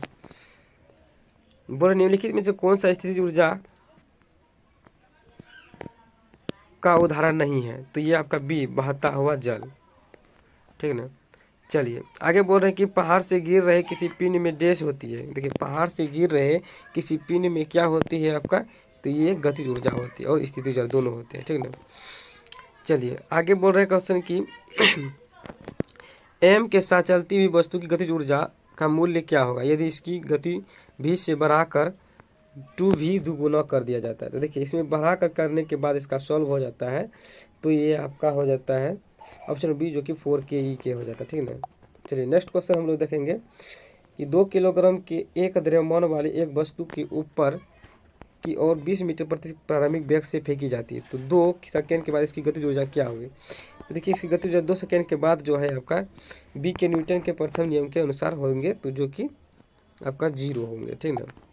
चलिए आगे क्वेश्चन है कि 5 मीटर पर सेकेंड की गति से गतिशील 22 kg वजन वाले वस्तु की गतिज ऊर्जा क्या होंगे? देखिए 1 काइनेटिक एनर्जी बराबर 1 मीटर 2 mv स्क्वायर होता है, तो इसका हो जाएगा देखिए करेक्ट आपका 2700 सॉरी मतलब 275 जूल हो जाएंगे, ठीक है ना। गिरते आगे नेक्स्ट क्वेश्चन है कि गिरते हुए नारियल में होती है क्या? देखिए गिरते नारियल में आपका क्या होती है, गतिज ऊर्जा होती है। तो धन्यवाद यहाँ तक देखने के लिए, आगे नेक्स्ट वीडियो देखेंगे हम लोग। थैंक यू सभी को, राधे राधे। आज क्वेश्चन होगा 321वां क्वेश्चन का पहला है कि आपका कि यदि 11 kg की एक वस्तु जब भूमि से अर्थात भूमि से 5 मीटर की ऊंचाई पर हो तब इसमें निहित ऊर्जा क्या होंगे यदि जी का वैल्यू कितना है 9.8 मीटर पर सेकेंड है? तो देखिए हम जानते हैं कि निहित ऊर्जा इक्वल टू होता है यू अंडरग्राउंडिंग जिसको बोलते हैं, तो इसका सूत्र होता है mgh या इसको पोटेंशियल एनर्जी भी बोलते हैं। तो m का वैल्यू आपका दिया गया 11 kg और g का वैल्यू 9.8 दिया गया है। h का वैल्यू आपका कितना है 5 मीटर, तो 5 मीटर से इसको गुना करने के बाद आपका कितना होता है 539 जूल हो जाता है। चलिए आगे नेक्स्ट क्वेश्चन है कि वही सेम टू सेम क्वेश्चन वही है कि 14 kg की एक वस्तु जो है भूमि से 5 मीटर की ऊंचाई पर है, ठीक, तो इसमें निहित ऊर्जा कितनी होती है? तो दिया गया है देखिए जी का वैल्यू 9.8 मीटर पर सेकेंड। तो देखिए भार आपका कितना है द्रव्यमान, तो 14 kg और ऊंचाई आपका 5 मीटर है, और पोटेंशियल एनर्जी बोले निकालने के लिए देखिए पोटेंशियल एनर्जी बराबर होता है आपका mgh। तो m का वैल्यू 14 था और गुना 9.8 गुना 5 गुना करने के बाद आपका 886 जूल हो जाते हैं। ये आपका स्थिति ऊर्जा हो गई है। करेक्ट आंसर ऑप्शन नंबर हो जाएगा आपका सी, करेक्ट आंसर।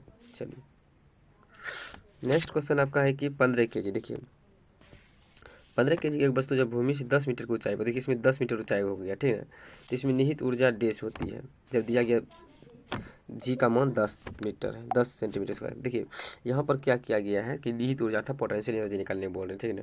देखिए पोटेंशियल एनर्जी इसका टू हम जानते हैं कि mgh, m का वैल्यू आपका कितना दिया गया है 15 और g का वैल्यू आपका 10 दिया गया है, ठीक है ना, और ऊंचाई आपका 10 दिए थे, गुना करने के बाद आपका हो जाता है 1500 जूल हो जाता है। तो आपका ये करेक्ट आंसर हो जाएगा ऑप्शन नंबर डी हो जाएंगे, ठीक है ना। चलिए ऑप्शन नंबर डी हो जाएगा आपका करेक्ट। नेक्स्ट क्वेश्चन आपका है कि किसी, देखिए आगे बोल रहे हैं कि किसी वस्तु की गतिज ऊर्जा जो है 120 जूल है, कितना 120 जूल है, तो इसका जो बोल रहे हैं द्रव्यमान जो है 15 kg, कितना है 15 kg है, तो वस्तु का वेग क्या होंगे? देखिए वस्तु का वेग क्या होंगे, देखिए गतिज ऊर्जा हमको कितना दिया है 120 और द्रव्यमान आपका कितना दिया 15 kg दिए, तो हमको बोल रहे हैं क्या निकालने के लिए वस्तु का वेग। तो देखिए पहले हम गतिज ऊर्जा इक्वल टू जानते हैं क्या कि 1/2 mv स्क्वायर होता है, ठीक है ना। 1/2 mv स्क्वायर अगर बात करें तो देखिए गतिज ऊर्जा आपका दिया गया कितना 120, अगर 120 दिया गया है तो 1/2, तो आपका m का वैल्यू कितना दिया गया था आपका 15 kg 15, और v का वैल्यू नहीं, यही बोल रहे हैं कि आपका निकालने के लिए। तो इसको क्या करेंगे, v को इधर रखेंगे और इसको अल्टरनेट करके उधर भेज देंगे, तो करने के बाद आपका 120 गुनी आपका 2 बटा कितना हो जाता है 15, 15 ठीक से 20 से हो जाता है 8 दूना आपका 16, तो 16 आपका क्या हो गया, ये v स्क्वायर इक्वल टू क्या दिया 16, तो इसका अगर वर्गमूल लेंगे तो आपका 4 मीटर पर सेकेंड स्क्वायर हो जाएंगे। चलिए ये आपका ऑप्शन नंबर का जो हो जाएगा आपका, देखिए ऑप्शन नंबर बी हो जाएंगे आपका करेक्ट आंसर। चलिए नेक्स्ट क्वेश्चन अब हम मेरा है कि 15 किलोग्राम, देखिए 15 किलोग्राम बोल रहे हैं कि द्रव्यमान की एक वस्तु जो है 8 मीटर पर सेकेंड के एक समान वेग से निहित गति कर रही है, तो उस वस्तु की गतिज ऊर्जा क्या होंगी। देखिए कोई भी वस्तु बोल रहे हैं कि 15 किलोग्राम की एक वस्तु जो है कि 8 मीटर पर सेकेंड के एक समान वेग से गति कर रहा है, ठीक ना। तो उस वस्तु की गतिज ऊर्जा क्या कहा है। देखिए गतिज ऊर्जा इक्वल टू होता है अर्थात काइनेटिक एनर्जी बराबर होता है 1/2mv² होते हैं, ठीक ना। अगर काइनेटिक एनर्जी की बात करें तो आपका देखिए m का वैल्यू बन कितना दिया, द्रव्यमान m 15 दिया है और 8 ही दिया है। तो देखिए तो इसका क्या हो जाएगा 1/2 गुनी 15 गुनी आपका कितना हो जाएगा 6864 हो जाएगा, ठीक ना। इसका अगर करेंगे तो 32 हो जाएगा, कटिंग करने के बाद 32 गुनी 15 करने के बाद आपका 480 हो जाएंगे करेक्ट आंसर, ठीक, जूल हो जाएंगे 480 जूल। देखिए 480 जूल आपका ऑप्शन नंबर ए हो जाएगा करेक्ट आंसर। चलिए नेक्स्ट क्वेश्चन बोल रहे हैं कि 11 केजी, क्या बोल रहे हैं 11 केजी की एक वस्तु जो है जब भूमि से बोल रहे हैं 6 मीटर और जी का वैल्यू आपका इतना दिया है, तो बोल रहे हैं कि निहित ऊर्जा वही बड़ा पोटेंशियल एनर्जी निकाल दीजिए। तो आपका पोटेंशियल एनर्जी इक्वल टू होता है कि एम जी एच होता है, ठीक है। पोटेंशियल एनर्जी क्या था आपका निहित एनर्जी, तो देखिए एम का वैल्यू आपका दिया गया 11 गुनी जी का मान दिया गया 9.8 और आपका एच का वैल्यू आपका दिया गया है 6। गुना करने के बाद आपका जो है देखिए गुना करने के बाद आपका कितना हो जाता है 646.8 जूल हो जाता है। तो ये आपका ऑप्शन नंबर जो है बी आपका करेक्ट हो जाएंगे। ये क्वेश्चन देखिए 2018 में पूछे गए हैं, ठीक है ना। चलिए नेक्स्ट क्वेश्चन बोल रहे हैं कि बंदूक से, देखिए बोल रहे हैं कि नेक्स्ट क्वेश्चन बोल रहे हैं कि बंदूक से चली गई गोली एक लक्ष्य के भीतर गहराई से चलाई जाती है, तो क्योंकि इसमें क्या होती है, देखिए इसमें क्योंकि देखिए इसमें क्या होती है गतिज ऊर्जा होती है, क्या होती है इसमें गतिज ऊर्जा होती है। चलिए नेक्स्ट क्वेश्चन बोल रहे हैं कि टरबाइन द्वारा बहते पानी, क्या बोल रहे हैं टरबाइन द्वारा बहते पानी हवा का प्रयोग परिवर्तन के लिए किया जाता है, तो इसका ऑप्शन नंबर सी जो कि गतिज ऊर्जा क्या करता है इसमें विद्युत ऊर्जा में परिवर्तित कर देते हैं, ठीक ना। चलिए नेक्स्ट क्वेश्चन बोल रहे हैं कि 0.5 किलोग्राम द्रव्यमान का एक घन चिकनी सतह पर 2.0 मीटर पर सेकेंड की गति से चल रहा है, ठीक। तो 1.0 किलोग्राम के एक अन्य वस्तु से टकरा गया, तो ये बोले दोनों एक वस्तु के रूप में साथ आगे बढ़ रहे हैं, तो टकराव के दौरान जो होते ऊर्जा की क्षति क्या होगी। देखिए टकराव के ऊर्जा के दौरान आपका क्या होता है, ऊर्जा का क्षति के दौरान आपका हो जाएगा आपका ये 0.67 जूल हो जाएंगे, ठीक ना। चलिए नेक्स्ट क्वेश्चन बोल रहे हैं कि एक बंदूक से बुलेट धागे जाने पर बुलेट की गतिज ऊर्जा डैश होती है। देखिए बुलेट की गतिज ऊर्जा क्या होते हैं आपका, इसमें जो है बंदूक की तुलना में अत्यधिक होगा कि ये तेजी स्पीडली चलते हैं, ठीक ना, जिसके कारण से इसमें स्पीडली ज़्यादा होंगे। चलिए बोल रहे हैं कि यांत्रिक ऊर्जा, क्या बोल रहे हैं यांत्रिक ऊर्जा बोल रहे हैं गतिज ऊर्जा, मतलब यांत्रिक ऊर्जा माइनस गतिज ऊर्जा इक्वल टू क्या होंगे, तो ये आपका ये स्थितिज ऊर्जा होंगे, क्या होंगे स्थितिज ऊर्जा, मतलब यांत्रिक ऊर्जा सब्सट्रैक्शन गतिज ऊर्जा इक्वल टू हो जाता है आपका स्थितिज ऊर्जा। चलिए नेक्स्ट क्वेश्चन बोल रहे हैं कि एक वस्तु की गतिज ऊर्जा बोल रहे हैं, क्या बोल रहे हैं कि एक वस्तु की गतिज ऊर्जा और स्थितिज ऊर्जा के ये वो क्या कहा जाता है, तो ये आपका यांत्रिक ऊर्जा कहा जाता है। चलिए नेक्स्ट क्वेश्चन बोल रहे हैं कि किसी वस्तु की गतिज ऊर्जा और स्थितिज ऊर्जा को डैश योग कहलाता है, तो ये आपका क्या कहलाता है यांत्रिक ऊर्जा कहलाता है। चलिए नेक्स्ट क्वेश्चन बोले कि यांत्रिक ऊर्जा होती है क्या। देखिए यांत्रिकी ऊर्जा की बात करें तो आपका ये किसी वस्तु की गतिज ऊर्जा और स्थितिज ऊर्जा का योग होता है यांत्रिक ऊर्जा, ठीक ना। चलिए नेक्स्ट क्वेश्चन बोल रहे हैं कि स्थितिज ऊर्जा और गतिज ऊर्जा, क्या बोल रहे हैं स्थितिज ऊर्जा और गतिज ऊर्जा किसके प्रकार के होते हैं, तो ये आपका यांत्रिक ऊर्जा के प्रकार के होते हैं। चलिए आगे नेक्स्ट क्वेश्चन बोल रहे हैं कि डैश ऊर्जा में 2 प्रकार की ऊर्जाएं होती है, तो ये आपका यांत्रिक में होती है, ठीक ना। चलिए नेक्स्ट बोल रहे हैं कि 15 केजी द्रव्यमान, क्या बोल रहे हैं 15 केजी द्रव्यमान की 7 मीटर पर सेकंड के समान के वेग से गति करे तो उस वस्तु की गतिज ऊर्जा क्या। देखिए गतिज ऊर्जा इक्वल टू होता है काइनेटिक एनर्जी जिसको बोलते हैं हम लोग, तो 1/2 mv² होता है। देखिए m का वैल्यू आपका 15 केजी दिया है और आपका एक समान वेग अर्थात 7 मीटर वेग दिया है। तो आपका देखिए सॉल्यूशन करने के बाद आपका क्या होता है 1/2 गुनी 15 गुनी 7 गुनी 7 अर्थात 49 दे दीजिए, ठीक। गुना करने के बाद आपका करेक्ट हो जाएगा आपका 367.5 जूल हो जाएंगे। चलिए नेक्स्ट क्वेश्चन बोल रहे हैं कि 12 केजी की एक वस्तु को भूमि से एक निश्चित ऊंचाई पर रखा गया है, एक निश्चित ऊंचाई पर रखा गया है। तो बोल रहे कि यदि वस्तु की स्थिति ऊर्जा 600 जूल है तो भूमि के संदर्भ में वस्तु की ऊंचाई ज्ञात कीजिए। तो ये आपका जी का वैल्यू कितना दिया गया आपका 10 मीटर पर सेकेंड स्क्वायर। देखिए काइनेटिक एनर्जी की अगर बात करें तो आपका इसका सूत्र होता है mgh। तो इसमें आपका स्थिति ऊर्जा का वैल्यू दिया गया है कितना 600। तो इसमें एच का वैल्यू बोल रहे हैं, ठीक है ना, एच का वैल्यू। तो देखिए 12 गुना 10, 12 आपका द्रव्यमान हुआ और ये आपका गुरुत्वाकर्षण बल हुआ जी का मन।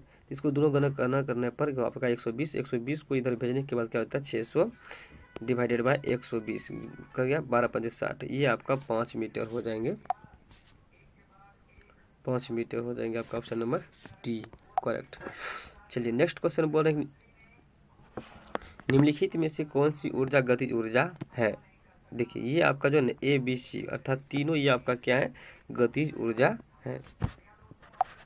चलिए नेक्स्ट क्वेश्चन बोल रहे हैं कि 6 मीटर पर सेकेंड के वेग से गतिज मान 10 किलोग्राम द्रव्यमान के वस्तु की गतिज ऊर्जा क्या होगी। देखिए गतिज ऊर्जा इक्वल टू जानते हैं किलो में, मतलब के ई काइनेटिक एनर्जी। तो 1/2 mv²। तो m का मान आपका 10 kg दिया है, आपका वेग का 6, तो 1/2 गुनी होगी आपका 10 और 36। तो आपको गुना करने के बाद 18 18 दाई 180 जूल हो जाएगा। तो आपका ऑप्शन नंबर बी हो जाएगा करेक्ट। चलिए आगे नेक्स्ट क्वेश्चन बोल रहे हैं कि ऊर्जा के संबंध में निम्नलिखित कौन सा कथन सत्य है। देखिए ऊर्जा के कथन में अगर बात करें तो आपका ये कथन क्या है। देखिए ऑप्शन में दिया गया आपका क्या कि रूपांतर के दौरान निर्गत ऊर्जा निर्वात में हो जाती है, निर्वात में होती है, ठीक है, ये आपका करेक्ट आंसर हो जाएगा। चलिए आगे नेक्स्ट क्वेश्चन बोल रहे हैं कि निम्नलिखित में से किसे न तो उत्पन्न किया जा सकता है और न ही नष्ट किया जा सकता है। देखिए इसमें जो है ऊर्जा को जो है न तो उत्पन्न कर सकते हैं और न ही इसे नष्ट कर सकते हैं। नेक्स्ट क्वेश्चन बोल रहे हैं कि 20 किलोग्राम द्रव्यमान, क्या बोल रहे हैं 20 केजी द्रव्यमान का एक वस्तु जो है 10 मीटर पर सेकेंड के वेग से आगे बढ़ रहा है, तो वस्तु का द्वारा गतिज ऊर्जा क्या। देखिए गतिज ऊर्जा इक्वल टू होता है काइनेटिक एनर्जी जिसको बोलते हैं 1/2 mv² होता है। देखिए हमको इसमें दिया गया है कि m वैल्यू दिया गया है 20 और v का वैल्यू दिया है 10। 10 गुना 10 100 हो गया, तो 100 गुना कटा देंगे 50, तो 50 गुनी कर देंगे 20, तो आपका कितना हो जाएगा, तो 1000 आपका जूल हो जाएगा करेक्ट। चलिए आगे नेक्स्ट क्वेश्चन बोल रहे हैं कि 20 केजी के हथौड़े द्वारा प्राप्त विभव ऊर्जा की गणना करें, ठीक। तो बोल रहे हैं कि जिसमें कि 10 मीटर की ऊंचाई पर तक बढ़ा गया है, तो इसमें बोल रहे हैं जी का वैल्यू आपका 10 मीटर है, तो वही आपका क्या करेंगे हम लोग पोटेंशियल एनर्जी निकालेंगे। तो mgh, m का वैल्यू आपका दिया है 20 और आपका h का वैल्यू भी दिया है 10 मीटर, जी का वैल्यू 10 और जी का और एच का भी 10 दिया है। गुना करने के बाद सभी का आपका कितना हो जाता है 2000। तो 2000 आपका क्या हो जाएंगे ये जूल हो जाएंगे, ठीक। तो ऑप्शन नंबर आपका बी करेक्ट हो जाएंगे। चलिए नेक्स्ट क्वेश्चन बोल रहे हैं इसमें कि 13 केजी, क्या बोल रहे हैं 13 केजी द्रव्यमान की एक वस्तु 15 मीटर सेकेंड के वेग से वेग में आगे बढ़ रही है, तो वस्तु में निहित गतिज ऊर्जा कितनी होगी। निहित गतिज ऊर्जा की बात करें तो देखिए निहित गतिज ऊर्जा आपका क्या है, तो काइनेटिक एनर्जी इक्वल टू होता है 1/2 mv²। देखिए काइनेटिक एनर्जी की बात करें द्रव्यमान आपका कितना 13 और 5 ये v², तो 25 गुना 13 करेंगे, 25 गुना 13/2, देखिए 1/2 13 और गुना 25, तो आपका गुना करने के बाद सॉल्यूशन करने के बाद आपका कितना हो जाएगा आपका, ये देखिए सॉल्यूशन करने के बाद आपका 162.5 जूल हो जाएंगे डिवाइड करने के बाद, ठीक है। चलिए नेक्स्ट क्वेश्चन यह है आपका कि 12 केजी द्रव्यमान की एक वस्तु इतना मीटर की गति से चलती है तो उसकी गति ऊर्जा वही काइनेटिक एनर्जी निकाल दीजिए 1/2 mv² निकालने के बाद 250 जूल आपका करेक्ट हो जाएंगे। चलिए आगे बोल रहे हैं कि गतिज ऊर्जा, देखिए गति गुरुत्वाकर्षण स्थितिज ऊर्जा का सूत्र क्या होंगे। देखिए गुरुत्वाकर्षण स्थितिज ऊर्जा का सूत्र अगर बात करें तो आपका U = mgh होता है। गुरुत्वाकर्षी स्थितिज ऊर्जा का सूत्र क्या होता है U = mgh होता है। देखिए आगे नेक्स्ट क्वेश्चन हम लोग देखेंगे गतिज ऊर्जा के बारे में कौन से गलत है। देखिए गतिज ऊर्जा के बारे में बात करें तो ये आपका जो ऑप्शन नंबर ए है, क्योंकि देखिए स्थिर अवस्था के दौरान जो होता है वस्तु में निहित ऊर्जा को गतिज ऊर्जा कहा जाता है, इसलिए आपका क्या होंगे गलत होंगे। चलिए नेक्स्ट बोलते हैं कि 4 मीटर पर सेकेंड एक समान वेग के साथ चलने वाली एक वस्तु इतना 120 जूल की गतिज ऊर्जा होती, तो वस्तु का द्रव्यमान क्या होगी। देखिए वस्तु का द्रव्यमान की बात अगर करें तो हम लोग देखिए 1/2 mv² होता है, तो mv तो v का वैल्यू दिया है, तो हमको ये इसमें क्या बोल रहे हैं द्रव्यमान निकालने के लिए, तो आपका 15 kg द्रव्यमान हो जाएंगे, ठीक ना। चलिए आपका ये 15 kg द्रव्यमान हो जाएंगे, वस्तु का द्रव्यमान निकालने बोल रहे थे। तो चलिए नेक्स्ट क्वेश्चन आपका है कि 5 मीटर, सेम टू सेम वही क्वेश्चन पूछा जा रहा है, इसमें गति जो है पूछा जा रहा है। तो 5 मीटर पर सेकेंड गति से आगे बढ़ रही द्रव्यमान 5 मतलब मीटर की एक वस्तु की गतिज ऊर्जा 25 जूल है। 25 इसकी गति अगर दोगुना कर जाने पर इसकी गतिज ऊर्जा कितनी होगी। देखिए बोल रहे हैं कि इसमें गति दोगुना हो जाने पर, अर्थात v का मान क्या हो जाएंगे, दोगुना हो जाने पर क्या होंगे। पहले तो हम देखें गतिज ऊर्जा क्या बोल रहे हैं। तो देखिए गतिज ऊर्जा इक्वल टू होता है कि इक्वल टू 1/2 mv²। इसमें v का वैल्यू तो दिया गया मेरा 25 और काइनेटिक एनर्जी भी दिया 25। अगर 25 को इधर को भेजेंगे तो आपका कितना, 25 कट जाएगा, बचेगा आपका 2 kg बचेगा। 2 kg आपका ये द्रव्यमान बचा। तो बोल रहा है वस्तु का वेग को क्या दोगुना कर दिया गया है, तो आपका कितना हो गया, 5 दूनी 10 हो गया। तो नया गतिज ऊर्जा आपका क्या हो जाएंगे, नया गतिज ऊर्जा आपका कितना हो जाएगा 1/2 v², 10 आपका, तो ये आपका 100 जूल हो जाएंगे, करेक्ट। चलिए नेक्स्ट क्वेश्चन बोल रहे हैं कि 12 kg की एक वस्तु जब भूमि से 5 मीटर की ऊंचाई पर हो तो इसमें निहित ऊर्जा कितनी होती, दिया गया है। देखिए निहित ऊर्जा आपका बात करें तो mgh, mgh होता है, ठीक ना। तो इसका देखिए गुना करने के बाद टोटली आपका 588 जूल करेक्ट हो जाएंगे। चलिए आगे नेक्स्ट क्वेश्चन बोल रहे हैं कि पृथ्वी की ओर मुक्त रूप से गिरने वाले पिंड की कुल ऊर्जा में क्या परिवर्तन होता है। तो ये आपका इसमें कोई परिवर्तन नहीं होगा, ठीक है ना। चलिए आगे बोल रहे हैं कि एक 10 kg की वस्तु 5 मीटर पर सेकेंड की गति से गतिमान है, तो गतिज ऊर्जा क्या होंगे। देखिए 1/2 mv² सूत्र इसका होता है। तो इसका अगर सूत्र 1 kg की वस्तु इतना गति की मान से है, देखिए 1/2 m का वैल्यू आपका कितना हो गया 10 kg, v का मान 25, 2 पंचे 10 हो गया, और अगर 25 पंचे 125 मतलब 125 जूल आपका ये हो जाएगा करेक्ट आंसर। तो देखिए 125 जूल आपका ऑप्शन नंबर ए हो जाएगा ये आपका। चलिए नेक्स्ट क्वेश्चन आपका है कि धरती से टकराने से तुरंत पहले यदि 2 kg द्रव्यमान की वस्तु की गतिज ऊर्जा 40 जूल है तो इसे किस ऊंचाई से गिराया गया था, जो कि जी का वैल्यू 10 मीटर पर सेकेंड घर से नगण्य है। तो देखिए पहले हम तो मान लेंगे कि मीटर पिंड की ऊंचाई h मान लेंगे। अगर ऊंचाई मान लिया गया है तो मीटर की क्या निहित स्थिति ऊर्जा निकालेंगे, ठीक। उसके बाद पृथ्वी पर उसकी गतिज ऊर्जा के क्या होंगे, बराबर होंगे। देखिए पृथ्वी गतिज ऊर्जा क्या होंगे, उसकी स्थिति ऊर्जा के क्या होंगे, बराबर। तो देखिए आपका तो दिया गया है क्या गतिज ऊर्जा 400 और mgh आपका h का वैल्यू निकालने बोल रहे हैं। तो इसको क्या करेंगे, भेजने के बाद आपका क्या हो जाता है, देखिए 400 गुनी 2 गुनी 1 10 इक्वल टू h, 0 0 कैंसिल हो गया, आपका ये कितना हो गया 20 मीटर, 20 मीटर ऊंचाई आपका हो गया ये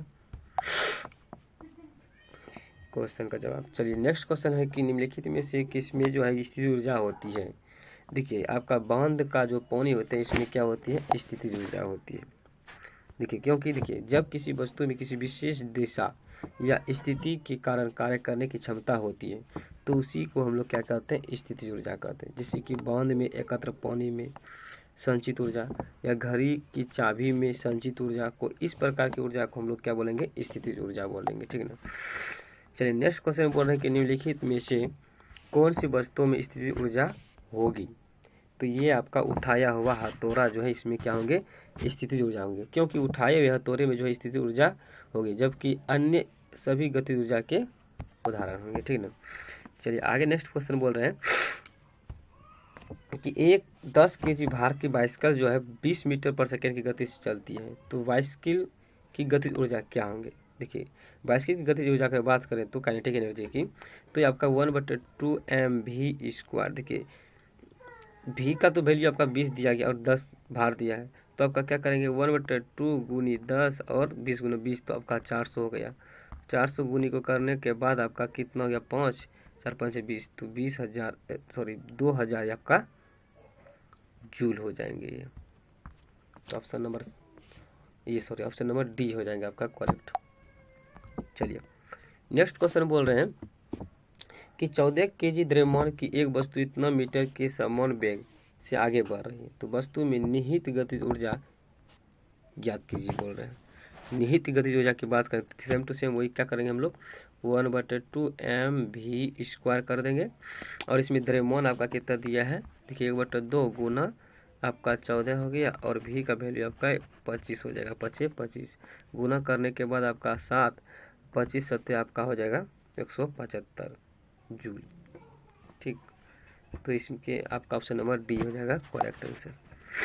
चलिए नेक्स्ट क्वेश्चन बोल रहे हैं कि निम्नलिखित में से किसी में गतिज ऊर्जा नहीं होती है। तो देखिए इसमें उठा हुआ हथौड़ा इसमें जो है गतिज ऊर्जा नहीं होती, क्योंकि इसमें स्थितिज ऊर्जा होती है। चलिए आगे बोल रहे क्वेश्चन कि निम्नलिखित में किस वस्तु के पास गतिज ऊर्जा नहीं होती है, तो इसमें बोलवे कि आपकी उठा हुआ हथौड़ा ये होगा। चलिए आगे बोल रहे हैं कि 70 kg के भार को उठाने के लिए 9800 जूल की ऊर्जा के प्रयोग किया गया है, ठीक है। तो भार की ऊर्जा डेस ऊंचाई तक उठाया गया, मतलब कितना ऊंचाई का यहाँ वैल्यूबल पूछ रहे हैं। तो ऊंचाई का वैल्यूबल अगर पूछ दिया जा रहे हैं तो इसमें हम लोग देखेंगे कि देखिए इसमें आपका क्या हो जाएगा भार। देखिए पोटेंशियल एनर्जी की अगर बात करेंगे तो हम लोग तो mgh होता है, ठीक है ना। तो एच का वैल्यू निकालने बोले, पोटेंशियल एनर्जी तो हमको दिया गया है 98,000 और एम का वैल्यू आपका दिया 70 kg और जी का वैल्यू आपका 10 दिया। तो एच का वैल्यू पूछ रहे हैं, तो 70 गुना 10 करने के बाद आपका 700 हो जाता है। इसको सब्सट्रैक्ट इधर गुना है तो इधर भेजने के बाद आपका क्या हो जाता है भाग, तो भाग करने के बाद आपका कितना हो जाता है 14 मीटर हो जाता है आपका ऊंचाई। चलिए नेक्स्ट क्वेश्चन बोल रहे हैं कि एक व्यक्ति 2 सेकेंड में 1000 जूल का काम करता है, तो उसके बोल रहे हैं कि द्वारा खर्च किए गए ऊर्जा कितने होंगे। देखिए बोल रहे हैं कि एक व्यक्ति में मतलब एक व्यक्ति 2 सेकेंड में देखिए शक्ति इक्वल टू आपका होता है जूल बटे सेकेंड, मतलब कार्य करने में जो समय लगा उसको हम लोग क्या कहते हैं शक्ति। तो हमको कितना कार्य लगा भाई 1000 और समय कितना लगा 2 सेकेंड, गुना करने के कटने के बाद आपका कितना 500 वाट आपका हो जाएगा, ये करेक्ट आंसर। चलिए नेक्स्ट क्वेश्चन आपका हो जाएगा कि 14 kg द्रव्यमान की एक वस्तु को जमीन से इतना मीटर की ऊंचाई पर ऊपर उठाया गया, तो इसकी स्थितिज ऊर्जा क्या होगी। देखिए स्थितिज ऊर्जा बोल रहे हैं तो काइनेटिक एनर्जी जिसको बोलते हैं हम लोग। इसमें क्या करेंगे वेग से वेग आ गया, तो देखिए 1/2 और 40 गुनी आपका हो जाएगा 25, तो आपका ये 20 गुना 5 करने 20 5 100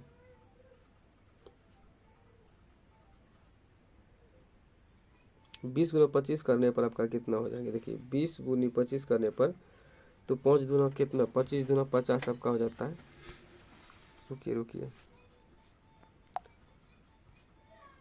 1/2 गुनी आपका कितना है 40 kg, सॉरी ये नहीं होंगे, यहाँ बोल रहे हैं स्थिति जो है बोल रहे हैं तो क्या हो जाएंगे आपका,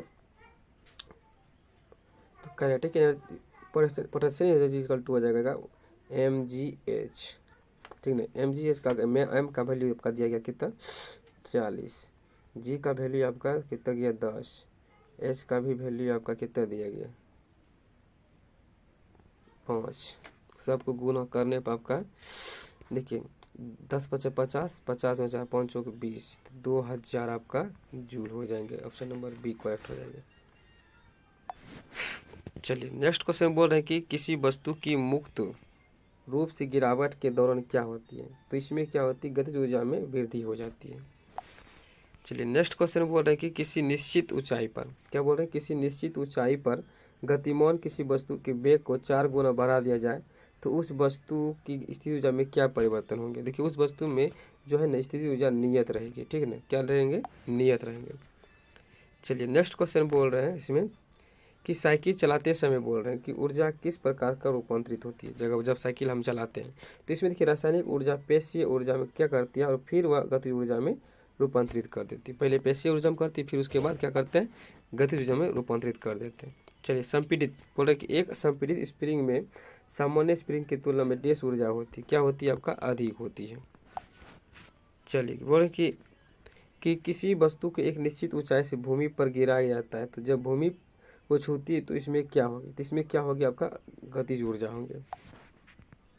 चलिए नेक्स्ट क्वेश्चन बोल रहे हैं कि किसी वस्तु पर लगने वाले सामर्थ्य को क्या कहते हैं। देखिए किसी वस्तु पर लगने वाले सामर्थ्य को हम लोग क्या कहते हैं, ऊर्जा कहते हैं, ठीक है, क्या कहते हैं, ऊर्जा कहते हैं।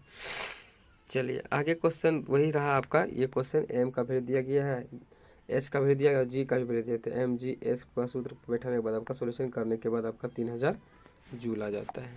चलिए नेक्स्ट क्वेश्चन ये बोल रहे हैं कि इसमें वही सेम टू सेम क्वेश्चन इसमें भी है कि एम द्रव्यमान की एक वस्तु को भू स्तर 4 मीटर की ऊंचाई पर उठाया गया है तो वस्तु की स्थितिज ऊर्जा क्या होंगी। स्थितिज ऊर्जा की पोटेंशियल एनर्जी निकालेंगे तो हम लोग क्या होंगे, एम जी एच। इसको बैठाने के बाद आपका सॉल्यूशन करने के बाद आपका कितना हो जाता है, 4 एम जी, 4 मीटर हो जाता है ऊंचाई। चलिए ये सब क्वेश्चन आपका सेम टू सेम है, ये सब क्वेश्चन आप बना लीजिएगा। देखिए सेम टू वही इसमें भी वही क्वेश्चन है, इसमें दिया गया बोल रहे हैं, इसमें नियत ऊर्जा बोल रहे हैं तो निकाल लीजिएगा जीरो बराबर। चलिए बारिश के बोल रहे हैं कि बारिश के दौरान ऊर्जा किस प्रकार परिवर्तन होती है। देखिए बारिश के दौरान जब होता है तो उस प्रकार समय जो है स्थिति ऊर्जा जो होती है गतिज ऊर्जा में परिवर्तित हो जाती है, ठीक ना। चलिए आगे बोल रहे बारिश के दौरान ऊर्जा किस प्रकार में परिवर्तन है। देखिए सेम टू सेम वही क्वेश्चन है कि यह स्थिति ऊर्जा जो है गतिज ऊर्जा में क्या होती है, परिवर्तित हो जाती है। चलिए बोले निम्नलिखित में से बोल रहे हैं कि ऊंचाई के साथ बढ़ता है या घटता है। देखिए ऊंचाई के साथ क्या बढ़ते हैं, देखिए ऊंचाई के साथ क्या स्थिति ऊर्जा क्या होता है, घटता है। चलिए सेम टू सेम क्वेश्चन इसमें देखिए, ये बोल रहे हैं कि एक वस्तु निहित ऊर्जा इतना जूल है तो इसका जो है द्रव्यमान इतना कही थी, वस्तु की ऊंचाई कितना, देखिए एम जी एच, एच का वैल्यूबल दिया गया, इसमें आपका नियत ऊर्जा आपका कितना दिया है 1500। सेंड करने के बाद बैठाने के बाद टोटली आपका हो जाता है 10 मीटर ऊंचाई, आपका करेक्ट हो जाएंगे आंसर। चलिए नेक्स्ट क्वेश्चन बोल रहे हैं कि स्थिति ऊर्जा किसके बराबर होंगे। देखिए स्थिति ऊर्जा की बात करें तो आपका एम जी एच के बराबर होंगे। चलिए नेक्स्ट क्वेश्चन बोल रहे हैं किसी वस्तु की गतिज ऊर्जा क्या होंगे, गतिज ऊर्जा के 1/2 M V square, option number B हो जाएगा, ठीक है ना। चलिए आगे बोल रहे हैं कि इतना के जी 11 के जी द्रव्यमान के एक बजे इतना मीटर के समान वेग से गति कर रही तो वस्तु नियत ऊर्जा क्या होंगे। अगर बैठाएंगे सूत्र पर काइनेटिक एनर्जी निकालने के बाद, अब काइनेटिक एनर्जी निकालने के बाद आपका हो जाता है आपका, देखिए तो आपका 137.5 जूल हो जाता है, 137.5 जूल हो जाता है। काइनेटिक एनर्जी बराबर होता है 1/2 एम बी स्क्वायर सूत्र होता है। इस पर बैठने के बाद सोल्यूशन करने के बाद आपका 137.5 जूल हो जाता है। चलिए ये भी सेम टू सेम क्वेश्चन वही रहा आपका, और ये भी क्वेश्चन वही रहा आपका। काइनेटिक एनर्जी निकाल लीजिएगा एम जी एच करके, सॉरी काइनेटिक एनर्जी बोल रहे हैं निकालने के लिए, काइनेटिक एनर्जी निकालेंगे 1/2 एम बी स्क्वायर निकल जाएगा, ठीक है ना। चलिए एम जी एच के पास सूत्र बैठा लीजिएगा। चलिए नेक्स्ट क्वेश्चन ये बोल रहे हैं कि निम्नलिखित स्थिति ऊर्जा के उदाहरण क्या कौन है। देखिए स्थिति ऊर्जा की बात करें तो आपका ये क्या होंगे, डी, जो कि ए बी सी डी तीनों, क्योंकि देखिए घर की छत पर रखी एक ईंट भी एक प्रकार क्या है, स्थिति ऊर्जा है। एक घड़ी की स्प्रिंग जब घूमती रहती है तो वह भी एक प्रकार क्या है, घूमती है तो वह भी स्थिति ऊर्जा है। स्पेंडित स्प्रिंग भी एक प्रकार क्या है, स्थिति ऊर्जा है। बोले कि जल आपूर्ति प्रणाली के तहत जो है ऊंचे जलाशय में भी संग्रहित पानी भी एक प्रकार क्या हुआ, आपका स्थिति ऊर्जा हुआ। तो thank you for watching video, धन्यवाद। हेलो दोस्तों, राधे राधे। आज हम लोग पढ़ेंगे क्वेश्चंस जो है ये द्रव्यमान से संबंधित पढ़ेंगे, जिसको इंग्लिश में बोलते हैं मास। ये क्वेश्चन जो है आपका आरआरबी, एलएलपी और टेक्नीशियन में पूछे गए हैं, जो कि 2018 से 23 तक के जो क्वेश्चन पूछे गए हैं सभी क्वेश्चन इसमें हम लोग पढ़ेंगे। तो देखिए फर्स्ट क्वेश्चन कह रहा है कि निम्नलिखित में से किस राशि का मान जो है स्थान बदलने पर भी परिवर्तित नहीं होता है। देखिए यह जो होता है ना द्रव्यमान का, किसका होता है, द्रव्यमान। देखिए द्रव्यमान जो होता है ना, इसका स्थान या मान बदलिए, किसी भी मतलब स्थान बदलने पर इसका कोई भी परिवर्तन था, किसका, तो ये आपका ये द्रव्यमान का होता है, ठीक है ना। चलिए नेक्स्ट क्वेश्चन बोल रहे हैं कि निम्नलिखित में से कौन सा बोल रहे हैं एक समूह से संबंधित नहीं है। देखिए ये द्रव्यमान देखिए क्या इसलिए है क्योंकि देखिए समय, त्वरण, गति एक रेखीय गति के चर है, जबकि जो है आपका ये द्रव्यमान इस समूह के सम्मिलित नहीं है, इसलिए ये क्या है, एक समान समूह संबंधित नहीं है। चलिए नेक्स्ट क्वेश्चन बोल रहे हैं कि किसी वस्तु का जड़त्व मापने की इकाई निम्नलिखित में से क्या है। देखिए किसी वस्तु का जो जड़त्व इकाई जो मापता है, किससे मापते हैं, आपका ये द्रव्यमान से मापता है। किससे मापता है, द्रव्यमान से। देखिए किसी वस्तु का जड़त्व मापने की इकाई क्या होती है आपकी, ये आपका द्रव्यमान से होता है, ठीक है ना। चलिए नेक्स्ट क्वेश्चन बोल रहे हैं कि किसी वस्तु के, क्या बोल रहे हैं, किसी वस्तु के द्रव्यमान का मापन किसके किसका मापन कहलाता है? देखिए किसी वस्तु के द्रव्यमान का मापन जो है किसका मापन कहलाता है? ये आपका जड़त्व का कहलाता है। किसका कहलाता है? जड़त्व का कहलाता है। चलिए नेक्स्ट क्वेश्चन बोल रहे हैं कि किसी वस्तु के, क्या बोल रहे हैं, किसी वस्तु के जड़त्व को निम्नलिखित किस में पाया जाता है? देखिए किसी वस्तु के जड़त्व को जो किस में पाया जाता है? तो ये आपका द्रव्यमान में पाया जाता है, ठीक है ना। चलिए नेक्स्ट क्वेश्चन आपका है ये, नेक्स्ट क्वेश्चन की द्रव्यमान की भाषा क्या है? देखिए द्रव्यमान की अगर भाषा की बात करें तो ये आपका किसी वस्तु में जो है होने वाले पदार्थ की राशि को उस वस्तु का द्रव्यमान कहता है। मतलब किसी वस्तु में होने वाले पदार्थ की राशि उस वस्तु का क्या कहलाता है? आपका द्रव्यमान कहलाता है, ठीक है ना। चलिए नेक्स्ट क्वेश्चन बोल रहे हैं इसमें कि द्रव्यमान व आयतन। देखिए द्रव्यमान व आयतन जो होता है ये आपका घनत्व के होते हैं, ठीक है ना। घनत्व बराबर होता है द्रव्यमान बटे आयतन, जो कि m/v होता है, ठीक है ना। चलिए ρ बराबर m/v होता है। चलिए किसी बोल रहे हैं किसी पदार्थ की, देखिए किसी बोल रहे हैं पदार्थ की प्रति इकाई आयतन पर द्रव्यमान क्या कहलाता है? देखिए किसी पदार्थ का प्रति इकाई आयतन पर जो द्रव्यमान जो कहलाता है ये आपका क्या कहलाता है? घनत्व कहलाता है। चलिए नेक्स्ट क्वेश्चन है कि आपकी कि यदि किसी वस्तु का द्रव्यमान 200 न्यूटन है तो इसका द्रव्यमान क्या होंगे? देखिए बोले किसी वस्तु का बल अर्थात बल मतलब 200 न्यूटन है तो इसका बोले कि द्रव्यमान क्या होंगे? देखिए हम लोग जानते हैं सूत्र से क्या, द्रव्यमान बराबर, तो W बराबर क्या होता है? mg, ठीक है ना। तो m का वैल्यू आपका कितना दिया है? तो m का तो वैल्यू दिया नहीं है, m का ही मान निकालना, ठीक है ना। तो इसमें W भार दिया है आपका वेट, तो देखिए क्या करेंगे, m इक्वल टू क्या हो जाएगा आपका W/g हो जाएगा। तो W/g होने के बाद आपका क्या 200 बटे क्या हो जाएंगे आपके 10, कटाने के बाद आपका कितना हो जाएंगे 20 kg द्रव्यमान हो जाएंगे। तो आपका देखिए इसमें कौन सा आंसर होंगे? तो ऑप्शन नंबर डी होगा करेक्ट। चलिए नेक्स्ट क्वेश्चन बोल रहे कि बल बटे त्वरण। देखिए बल बटे त्वरण जो है किसके बराबर? देखिए ये आपका द्रव्यमान बराबर, द्रव्यमान बराबर क्या होता है? आपका बल बटे त्वरण होता है। चलिए नेक्स्ट क्वेश्चन बोल रहे हैं, आगे हम लोग देखते हैं। चलिए नेक्स्ट क्वेश्चन बोल रहे हैं कि निम्नलिखित में से कौन सा त्वरण के मान के गुरुत्व के कारण प्रभावित नहीं करता? तो ये आपका द्रव्यमान करता है, ठीक है ना। क्योंकि देखिए किसी पिंड का द्रव्यमान इसके त्वरण के मान को क्या करता है? गुरुत्व के कारण जो प्रभावित नहीं करता। यही कारण है कि जब अलग अलग द्रव्यमान की वस्तु को मुक्त रूप से नीचे छोड़ा जाता है तो उन पर समान त्वरण क्या करते हैं? कार्य करते हैं।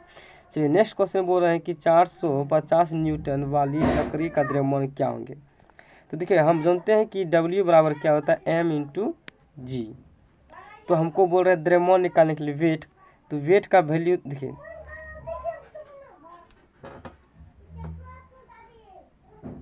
मूवमेंट निकालने बोल रहे थे, m बराबर क्या हो जाएगा?